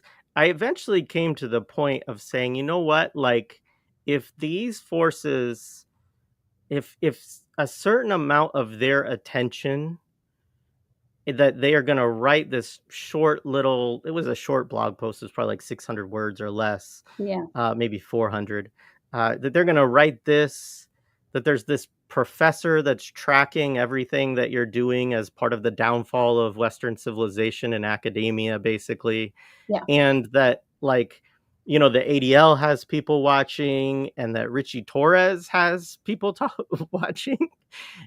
I was like, at least that's there's some level of that they could be doing something worse right now. Like, they could be doing something that's more harmful to someone else than doing that. So, You're like, the in some decoy. ways, yeah, I'm like, if we have to take a little bit of their attention for them to write Yeah. these statements and these blog posts or whatever, then, like, at least I can look back, during this. There's a lot of times when I've thought during this genocide of like, will I look back and have anything, will I just feel like all I did is just live streamed, and Mhm. I didn't really make any kind of contribution during all of this, and Yeah. I didn't go to, I didn't engage in some direct action that, is probably what in my heart of hearts I was like, wish that I was Mm. doing, right? Those kind of things, the vision you have of yourself. But, you can at least say, hey, look, like, they felt a need to take a day or two to like spread propaganda about what we were doing, Yeah. during this, and that was took up some of their attention, Yeah. as opposed to like signing more bombs to be sent, Yeah. into Gaza or something like that. Yeah. I mean, there's a, and you're right, and there's a backstory. And first of all, I kind of always want to send that Mean Girls gif or whatever that says, "Why are you so obsessed with me?" And it's true. Like, to this troll who always watches, who's a slovenly loser, who's like an previous academic of ill repute, who's made his career on doing this. By the way, he was behind Steven Salaita's firing. So this guy has like, he's obsessed. This is his entire career, and he has a whole ecosystem of fascist trolls that he organizes with around this. He's gone after Just Pierre Poir, he's gone after Judith Butler, and so this is not new, and this is what's important. Now, part of it is like the utter, I mean, why would we be surprised that it's unethical, right? That piece that you said that was like ridiculous. I mean, part of it is like, why even dignify it with a response, except to say that it's deeply unethical and it has an intent to harm, right? Because it's like mismatch, and it's like, oh, she talks with him for 2 hours, but then like splices things to make the point. The organizing with Richie Torres is really important, because I think this is where the field that I'm in and trained in is implicated in the sort of furthering of a genocidal rhetoric. Because the group that Richie Torres sort of links a group, and then ADL then reproduces this link, is this ad hoc group called Psychologists Against Anti-Semitism, which like anybody would seemingly want to be a part of. They're psychologists that are against anti-Semitism. What it actually is like a fascist organizing group that includes the CEO of Stand With Us in their mailing listserv. And so there's all these ways in which these people are talking. This is not conspiratorial. This is the way that right-wing propagandists work together. And I think, Jay, part of the reason, number one, is that obviously we know that Stand With Us started this whole campaign against me, and they need to keep drumming up hits and do this sort of thing. We know they work together with all this sort of stuff. So it's about creating, right, this entire narrative that they can then push. But it also is part of what we've talked about before, is that abusers want to be able to abuse people, and the intent is to silence them and scare them into silence, especially if we're doing this openly. And I think this is something that you do, and it is far more than I think you might be able to recognize, is be able to platform and give space to this discourse and these conversations in a way that I think becomes a lifeline to a lot of people. So I also don't think it's by chance that he's obsessed with you too, with your show, like that how you talk about things, the ways that we sort of are able to communicate with people one-on-one, that goes counter to everything we might hear in the mainstream. There is an intentionality behind that. And that's why also it's not a surprise that you're writing for the Times of Israel, right? That you are sort of part of this machine that is intent on suppressing any sort of dissident voices that refuse to be silenced, because guess what, motherfucker? The plight for Palestinian liberation is bigger. And your stupid little blogs are nothing in comparison to what we're actually fighting for and what we're joining forces for, whether it's in the context of the United States or in the settler colony that is now in Palestine. Yeah, absolutely. Sorry, my mic keeps doing that thing. It's back, but yeah, thank you for sharing, because I actually had no idea who this dude was. Yeah. Like, I was like, this guy, he had something. He was like pushing his next book or whatever. Of course. It's like one of those. It just reminds me of like all far right kind of troll, like this obsession with this idea that the Western Academy is full of, like, you know, Hamas sympathizers and communists. Like that is that everybody who teaches at a university is one or the other, basically, which is like, we hear this over, it's like the whole cultural Marxism, weird Fox News bent and all of this stuff. So that goes back for a long time. But I didn't know the connection with him to Stephen and, to all of that. And he used to be the president of the AUP, and so uses that as a, as his bona fides. And so there's a lot more intentionality. And I think for us to be able to call that out and to track it, and this is how we write this history and say, this is not a 2023 phenomenon. There have always been actors who are bad faith actors, who have an ideological tint to the way that they intervene, who have had access to power in academia, who have been able to influence the way that campuses work through hirings or firings or any one of these things. And it's just another leg of that, right? And I think and they work in intimidation. Yeah. Yeah. Anyway, fascinating. A good segue. So you mentioned Canary Mission. Yes. Or did you mention Canary Mission? No, but I was thinking it. Good job. Yeah, well, you mentioned Stand With Us, right? I think, yeah, like, so anyways, somebody in the chat, I think, mentioned Canary Mission. And, again, part of this ecosystem. Mm-hmm. And recently this week, actually, I think it was, I think it was is it Christy Nome? I don't want to misattribute where this came from, but I think the head of DHS said that that they use Canary Mission to get their lists of people to go after for ICE, right? For deportations and for, and, I think that this is also a good way to segue into your t-shirt today and the anti-ICE actions that are going on really all over the country. I mean, most of our attention on this has been on LA because of the scale of the kind of militarized response that has gone on there, as well as the scale, obviously, of what they're responding to, of the real like rebellion and uprising against this stuff. And again, goes to the point we talked about earlier too, about people who are the most vulnerable, often being, those who are leading the charge. There's been a lot of people who are from the communities that are targeted by ICE, who have been a part of the rebellions against ICE and have also been a part of longstanding communal organizing about, how do we protect our people from ICE, which goes back, not something new,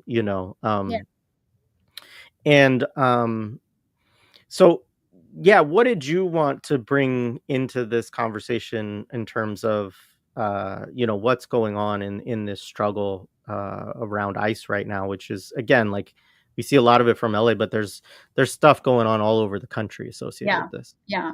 I mean, for me, it's just to really support our like, basically push our solidarity with folks in the street and recognize, again, this goes back to direct action. Like, this is the only thing that actually works. And I think the air of fear and terror that law enforcement in general, including ICE, including fucking bounty hunters that are deputized to play this, like, that comes out of the infrastructure of terror that the United States has already set up. But to recognize that there is a way, this is what I mean about, like, whether it's asymmetric warfare or being able to sort of consolidate power in community and fight back and be able to disrupt these violent acts from happening. And for us to study this, to really study this and recognize, rather than just feel despair.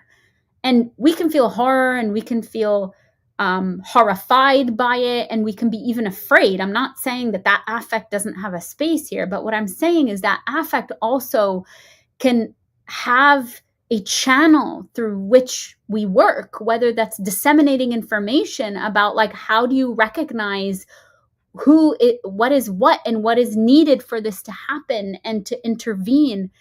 I watched this one video that I found so moving. It was at a car wash, and there was this sister behind the camera that we didn't see, and like 6 or 8 men show up, and there's a person who is washing cars, and she starts yelling at them with the aggression that is needed. And the reason why this stuck with me is I think we're all socialized against sort of being demonstrative in our aggression and in our rage.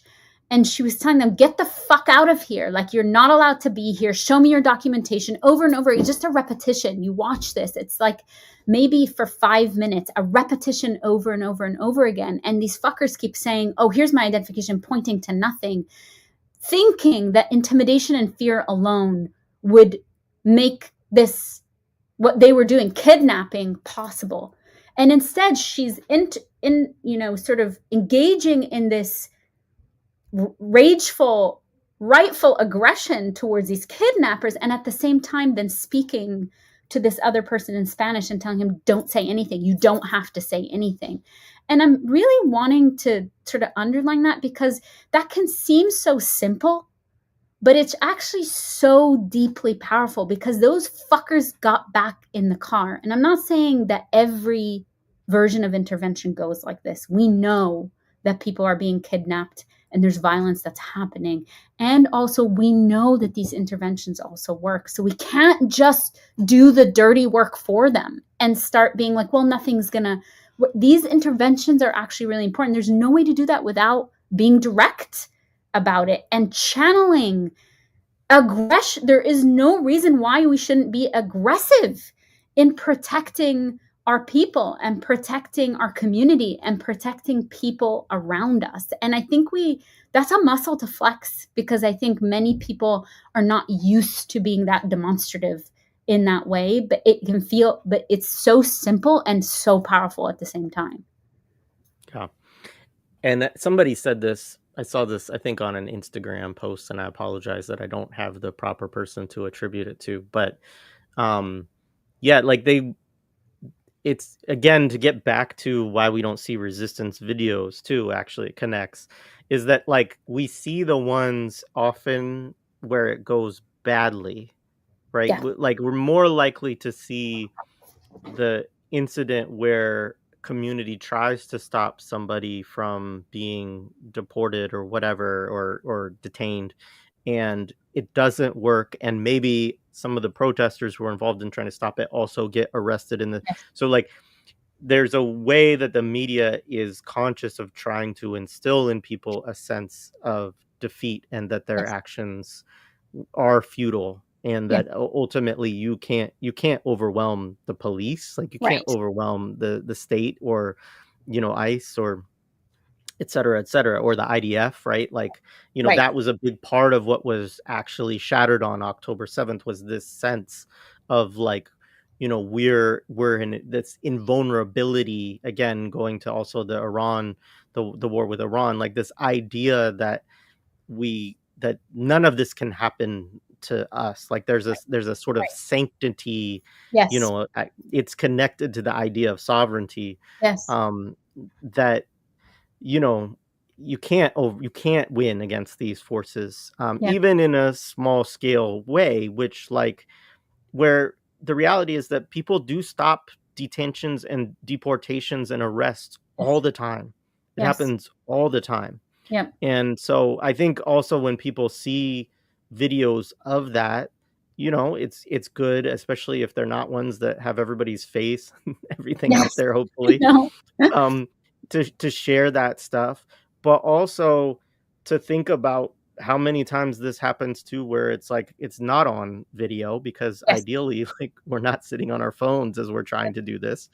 Yes. Um, so yeah, I mean, I think that's important to understand too, is that that's a part of how bourgeois media works just in general, Absolutely. is that they do not ever want to show people something that they might be inspired by as an act of resistance, right? Which I Yeah. think is also why they had to do so much work around, making October 7th seem like this monstrous thing that Right. we couldn't actually look at all of the liberatory images of that Yeah. day, of people breaking out of a concentration camp and overwhelming military installations and so on, Mhm. Mhm. Yeah, exactly.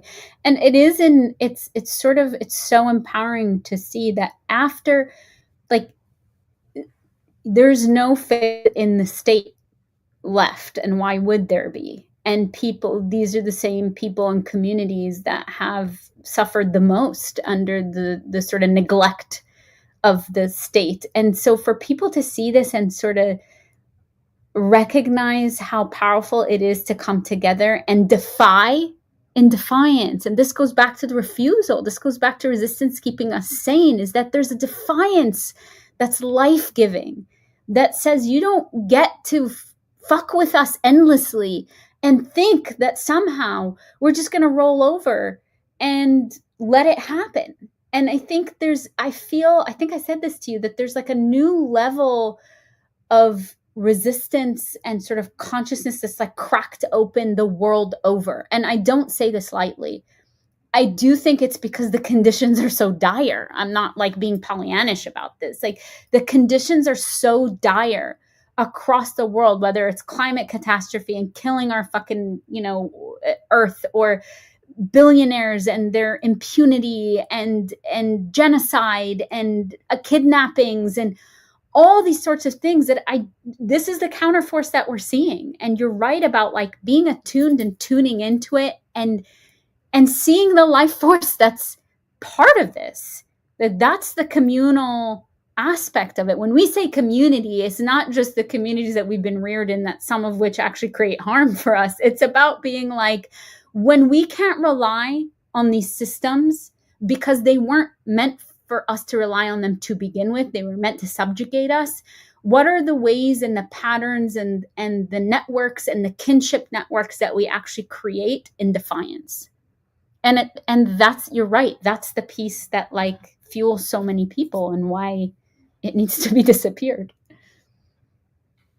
Yeah, totally. My mic did that thing again, which is why the screen blacked out for a second. And yeah, I mean, we talked about it a little bit too. There's a lot, and I need to get back to covering it. Comrades from there do reach out to me. There's a whole lot going on in Kenya again, Mm-hmm. right? Mm-hmm.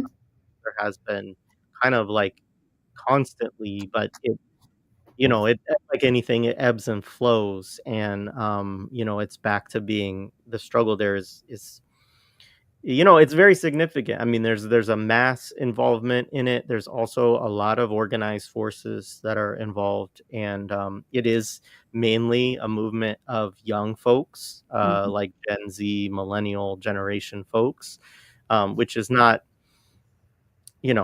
I know that's the name of the podcast, but it's not actually like I don't. It could be a movement of anything, and I'm just saying objectively, it is a lot of young folks that are involved in that. Um, and, I don't know what will happen with it, but it has continued to build and to learn lessons from previous, Mm-hmm. there's just a lot of battle with the state there. There's people who are being killed, there's people who Yeah. are being disappeared.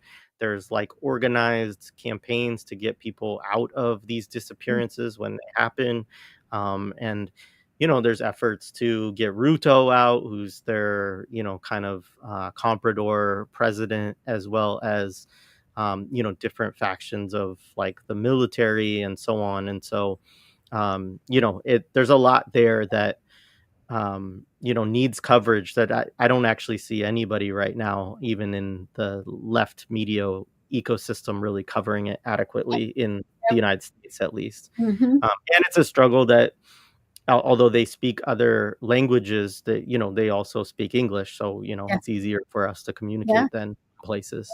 Yeah. Um, And I guess the last point that I wanted to go, and this, it kind of connects, but I do want to mention it, is the Francesca Albanese piece, because we've talked about it briefly, but I Mm-hmm. think it's important to underscore. It's like she puts out this report, and I'll actually pull it up real quick.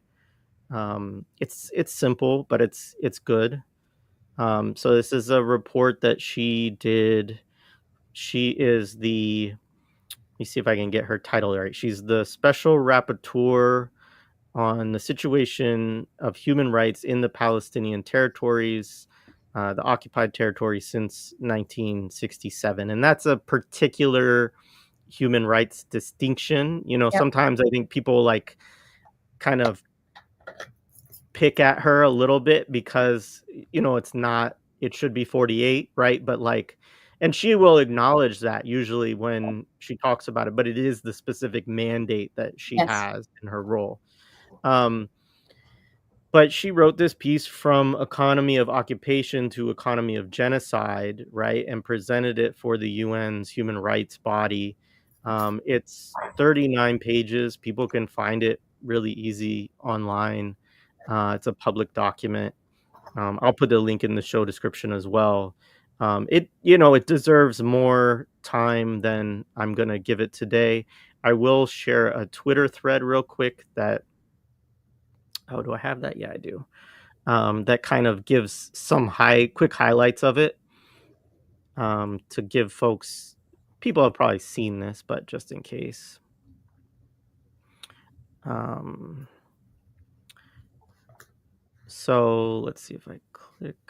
Oh, why can't I do? Oh, that's annoying. All right, I'm not logged in right now. It doesn't want me to do it. So, anyways, it includes things that people would predict.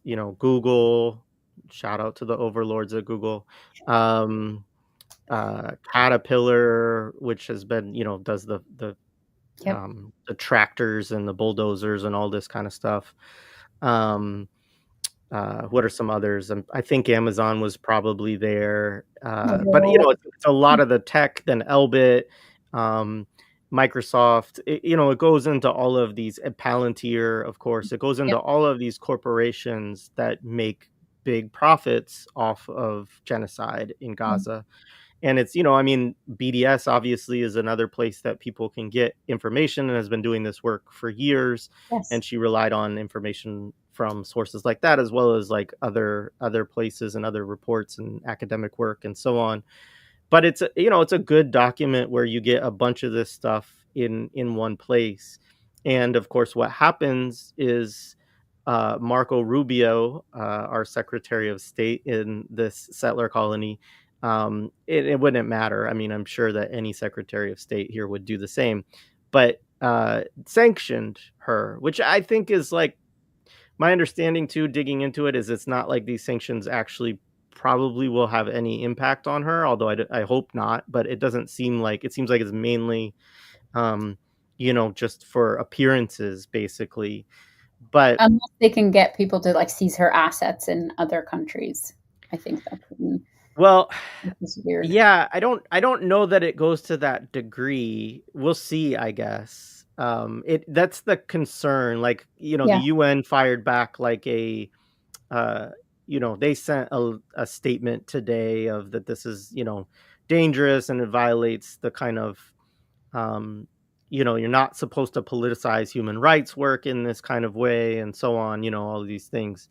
Um, and the question was raised, like, would she be allowed to come to the United States? That was one of the Yeah. things that was because the UN also meets in New York. Right. And so these are all like things, I guess, that we will see more as time goes on.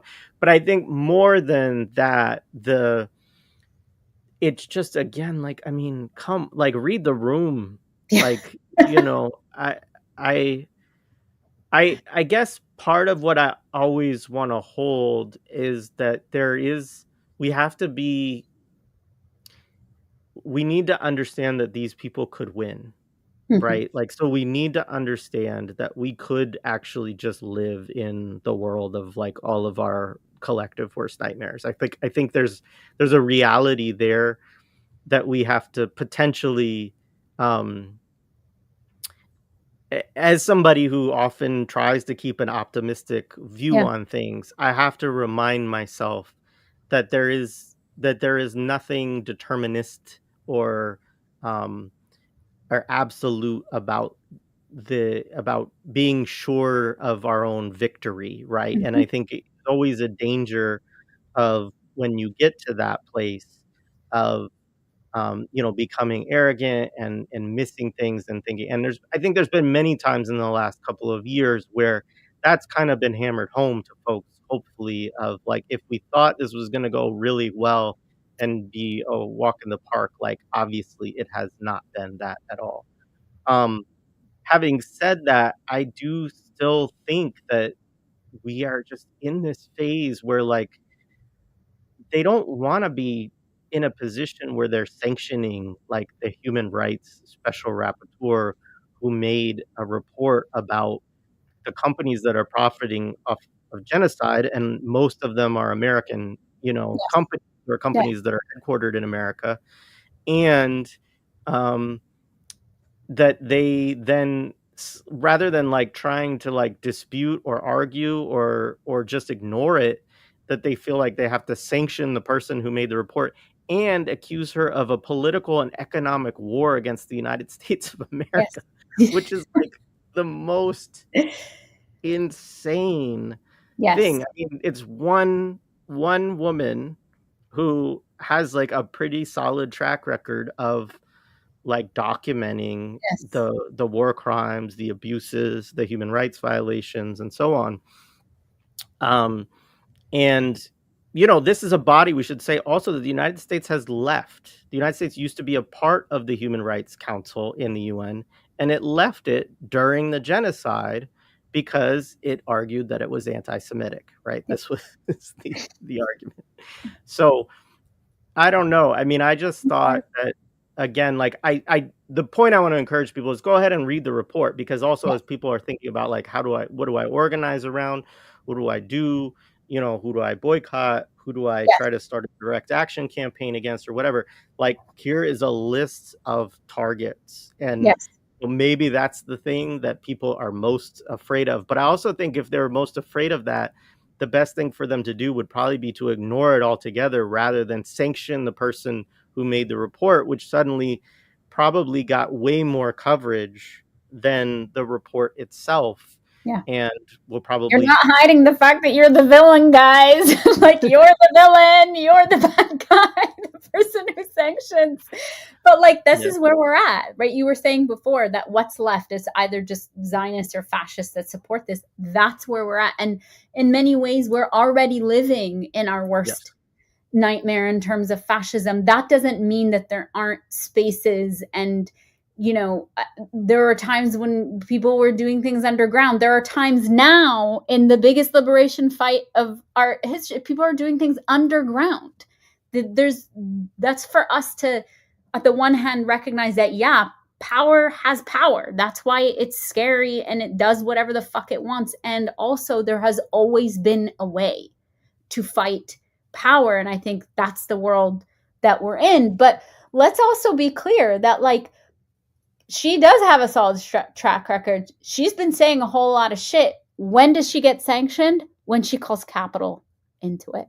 When she starts to expressively, basically come out and say, BDS, this is what's happening.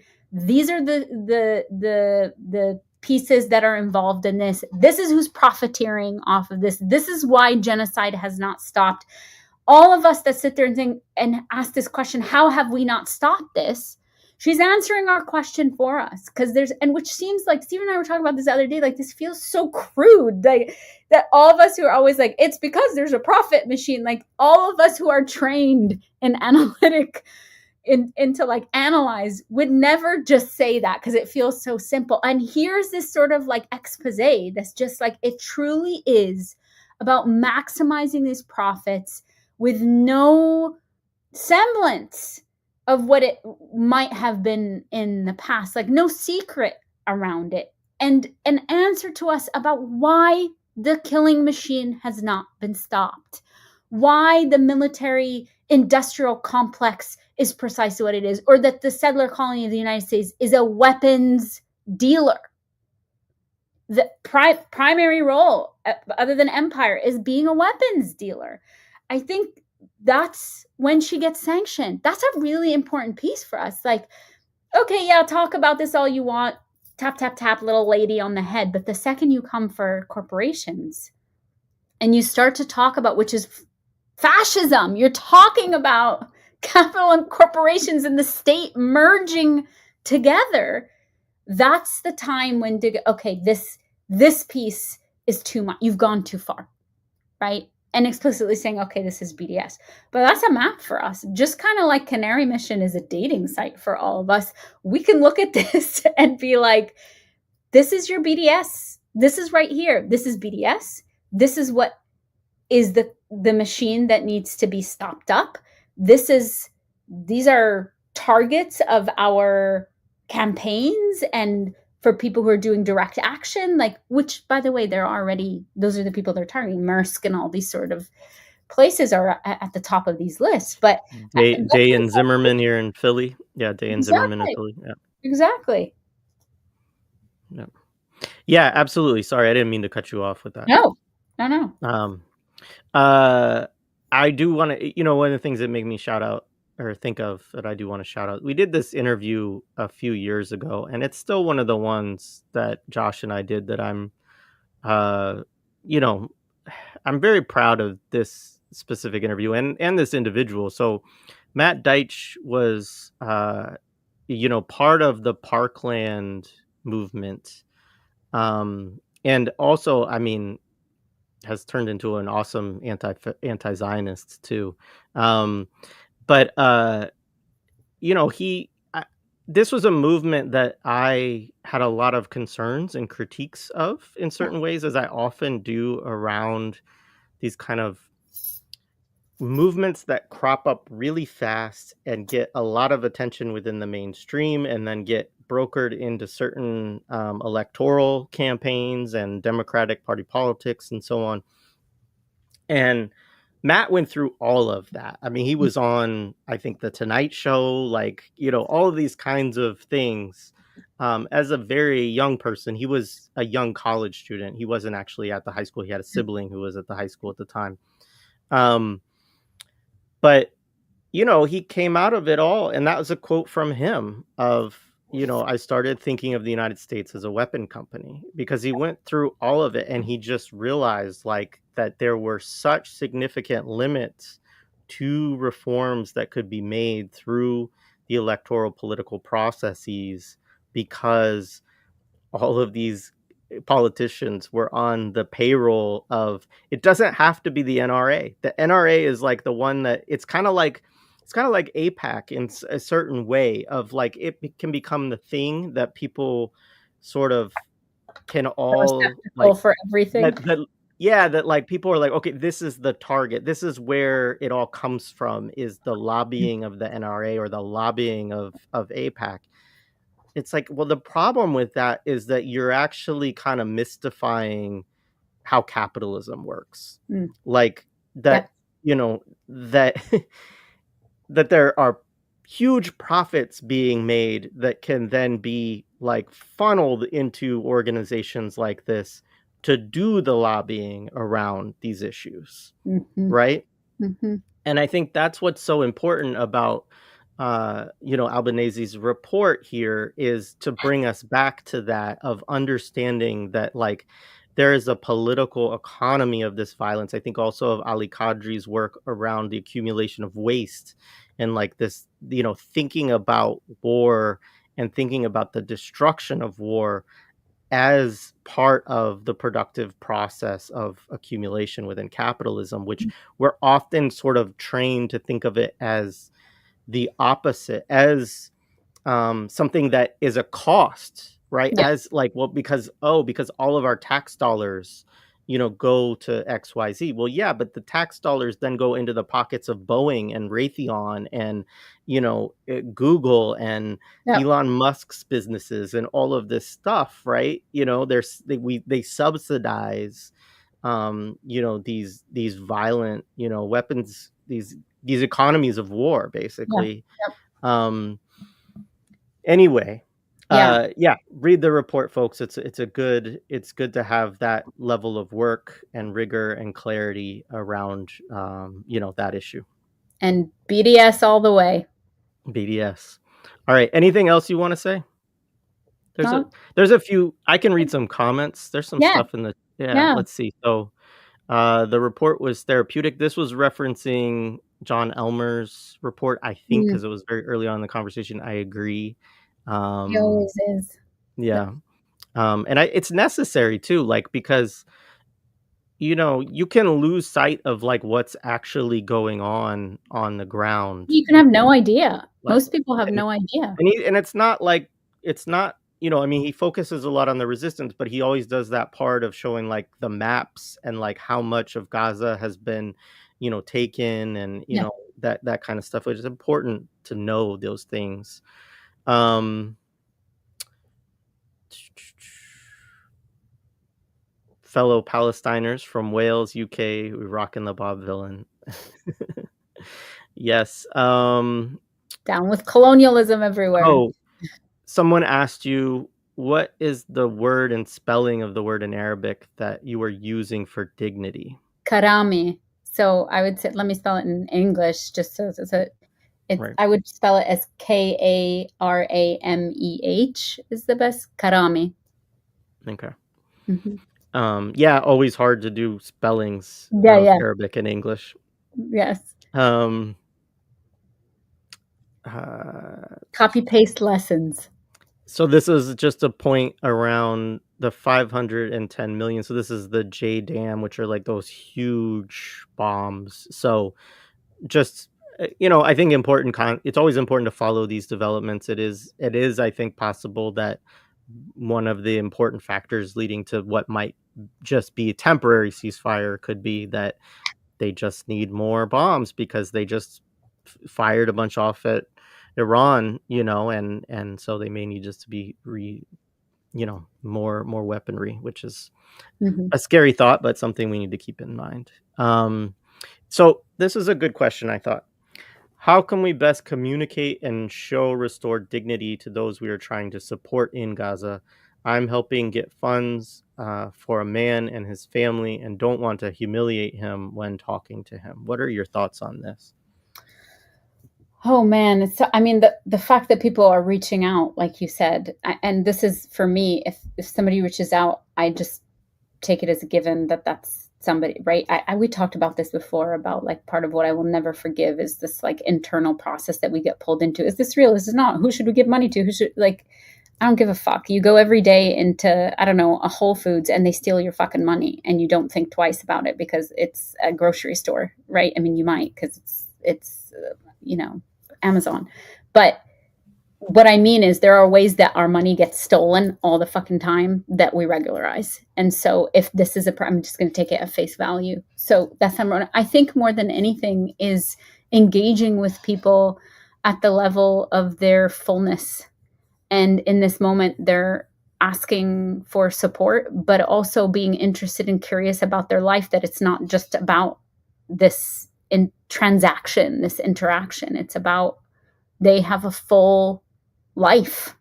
And these conditions put them in a position where they're having to rely on the generosity of strangers, as and in many ways, what a beautiful world in which we could know that that's the fabric of our society, that it doesn't mean I have to know you to be able to support your being able to live and have a world that's hospitable to life.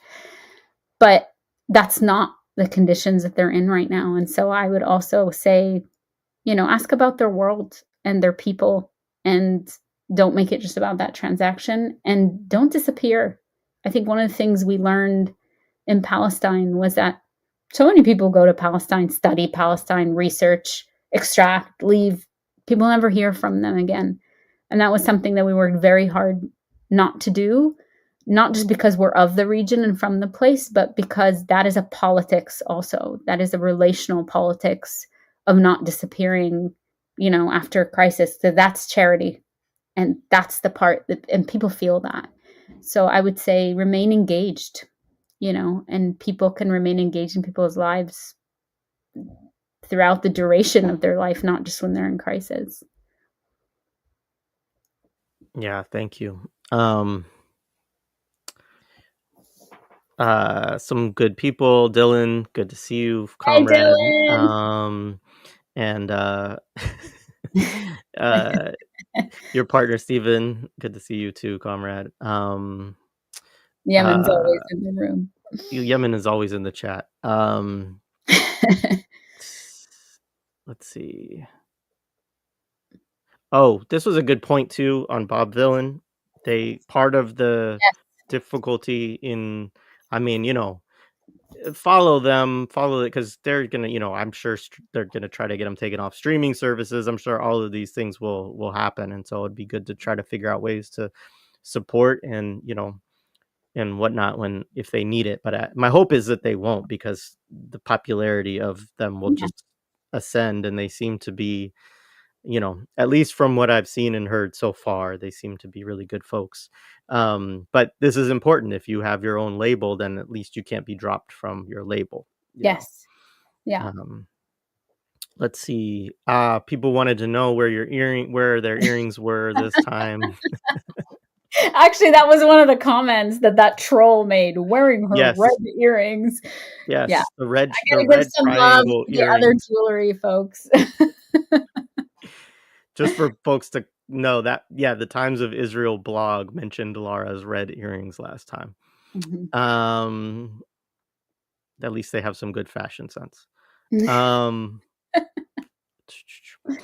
yeah, this is too bad. So somebody says, at least where I am, most activist mutual aid has shifted from Palestine to ICE. Not that the anti-ICE is bad. I assume that's a typo.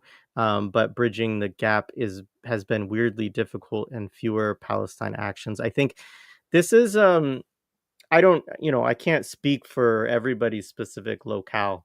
There's a problem that happens within a lot of organizations and groups within the US left where, like, I mean, one, it's a limited number of people and a limited amount of energy. And so when something new comes off and it has a lot of energy, people move into that. And as especially certain organizations that want to be seen as at the forefront of different struggles, they feel a need to jump into the struggle that so that they have a place in that. And then, can Yeah, be hard to balance the different things. And there's actually been some good critiques. I I will try to find one maybe to talk about it at some point um, of that trend, and of the problems. I mean, obviously, I think the problems are obvious that you end up abandoning struggles, abandoning people of need. Um, I do recognize also the problem that people get into of, like, if there's 10 people in your group and, like, there's something with a lot of energy, it becomes a need to feel like, okay, we got to shift into this because there's so much going on and we need people. And and so it can be a thing, especially if there's stuff like happening on the ground, where yeah, that just happens. I think part of it is trying to do also that political education to bridge those struggles and those yeah, communities, because obviously if ISIS is creating lists based off of Canary Mission, and exactly. Mahmoud Khalil just got out of ICE detention, and all of these things, like, we know that these are not actually separate struggles at Right, all. right. And even if the immigrant community that you may be trying to defend within your own community is not a Palestinian one or whatever, like, you're still going up against the same enemy, the same force, right? Yeah, And so there's a way that struggle naturally is connected, even if it may not be connected in terms of the people yeah, in quite the same way. But I think, like, teaching that to folks yes, too, I think is an yes, important thing to try yeah, to, like, lean into, and not just to do it in, like, I mean, it's fine to make some sort of sloganistic remark when you speak or that kind of thing, but, like, try to also go deeper than that with people when you can, so that, yeah. like, they can really understand it, not just we say these things are connected, Yeah. but, like, why are they And connected an and ongoing, what and there are very concrete examples, right, of like the facial recognition. It's the same stuff that the IOF is using, the same stuff that ICE is using. So it's not a big jump to be doing this. But I think you're right, is that I think these larger organizing coalitional projects that we have to be, so that people don't feel like they have to be making impossible choices. There are going to be inflection points, and there are going to be spaces in which this needs our immediate attention, but that does not detract us from the larger structural analysis that, like, if you are fighting ICE, of course you are fighting policing, you are fighting surveillance, you are fighting impunity of the state to sort of hoard all manner of violence. You are fighting all of that. And I think that's the piece of the larger coalition, the ongoing coalitional politics that we have to be engaged in, because those the impossible choices I'm talking about is like, oh, I only have this much, I have to give here and I have to give here. But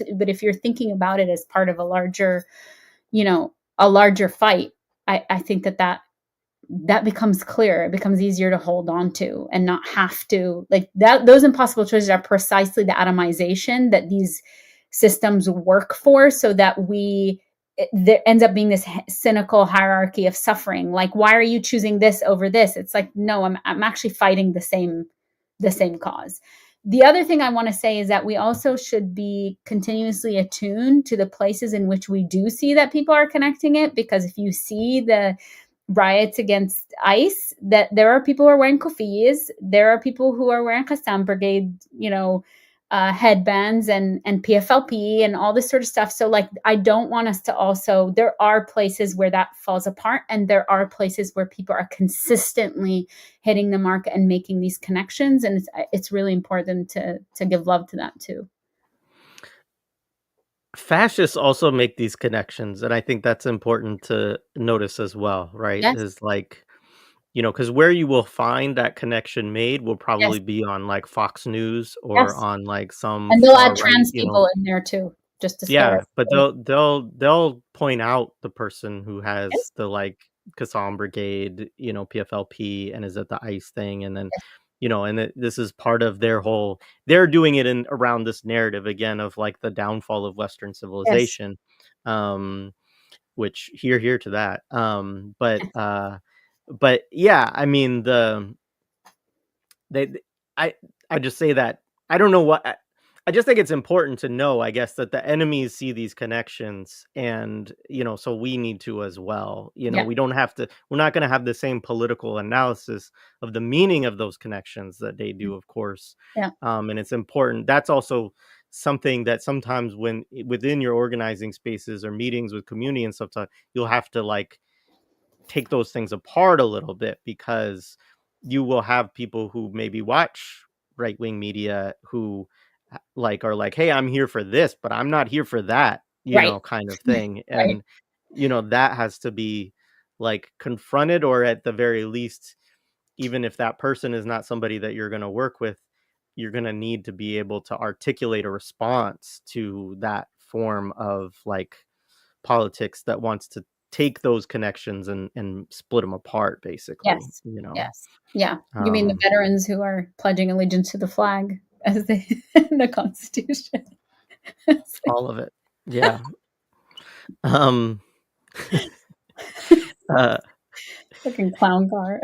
yeah, I had a friend who just came back to the United States for the first time in like 4 years, and they were like, why are people wearing American flag pants?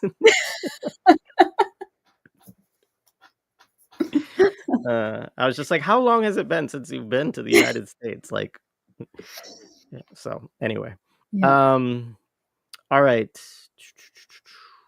I think that's it, other than somebody else raised, this point that we made. This was a little bit before we made it, yep, but yes, I think it is an important thing that the National Teachers it's huge. Association cut ties with the ADL. And it's important that it was voted from the membership, Yes, like that on a mass level, there's a recognition yes, among teachers, like get these people out of here. yes. I think Because is, they're a propaganda an yeah, propaganda for the Israeli state. And that's the explicit reason that they're not the social justice organization they make themselves out to be. That was the reason, because they're liars. yeah. Yeah. No, absolutely. All right. Well, thank you. This has been great. You. Appreciate everybody coming through and hanging Thanks, out with both. us for this conversation. And I'm sure we'll be doing another one sooner than the took for this last one to do. So Yeah, look forward to that as well. me too. Oh, Thanks. one last thing. So I do want to plug this. A couple things I want to plug that are coming up tomorrow and Saturday. So we're doing a collaboration really kind of brokered by Renee from Saturdays with Renee Johnston. And but it's a collaboration with us and Black Power Media over the next 2 days. So we all read the book How to Read Donald Duck, which is a freaking awesome book, by the way. Great book. It was written by during like the Chilean, revolutionary period during the Allende years. And it's a critique of Disney, coming from a revolutionary third world context, and it's so good. So we're going to talk about that tomorrow, and then we'll talk about it more on Saturdays with Renee on Black Liberation Media. And then next week, Mtume, Gant, and I are launching a series that we're calling the Imperial 80s, where we're going to watch mostly terrible films. We might watch a couple of good ones to, like, find a couple Balance it out. anti-imperialist ones to break it up. But we're starting with First Blood, which is the first Rambo movie, which of all the Rambo movies is actually the one that I do kind of like, and we'll talk about why, but it still is very messed up in multitude ways, even though I like it because he goes to war with the police department. That's why I like it. But it's also very pro military, pro you know, yeah, and has some bad narrative. So we'll get into all of that next week. And I was so excited to see that. And folks, see, this is why you need to be part of Patreon, because you get these emails that tell you about all this cool stuff that's coming up. Yeah. So yeah, the as somebody said, the Rambo Terminator era, yeah, like all of that. We're gonna do Predator. We're gonna do. I think we'll probably do Aliens.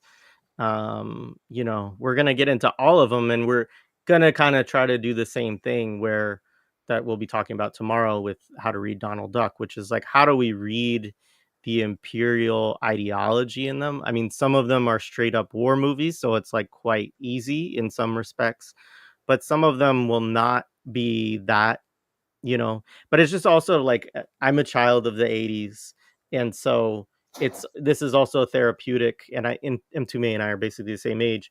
It's therapeutic for us to go back and look at all the crap we were indoctrinated We're into reared as on. children, Yeah. and I think we'll get into the GI Joe cartoons at some point. And yeah, it's just a really, really messed up era. And of course, you get not only imperialism, but it's also the last like decade of the Cold War, really, and of the Soviet bloc. And so also a lot of anti-communism and Mm-hmm. just weird stuff thrown in. So yeah, it'll be good. And then I think once we've exhausted it, I think we're gonna do the same thing with the 90s. But it as we've started doing it, we keep coming up with movies so we're gonna be in the 80s, I think, for a There's a while. So whole lot of fucking propaganda. there was a lot of propaganda in the 80s for sure. And we're also gonna have guests like come on. Like, I already talked to Steven about it. I want to have you two come on. I think you two should do Delta Force with us, which is because it's about Lebanon. I mean, it's not about Lebanon, but it's about the U.S. war. And But we can go back and forth and decide which one you two are going to join us for. But yeah, I'm excited. We're gonna have a bunch of different guests that folks know come on and join us, and we'll watch the movie. We won't do the movie on the air because YouTube wouldn't allow us to do that. But then we'll like all sit and reflect on it together. All right. That's super cool. All And right. you and Thanks Alex again.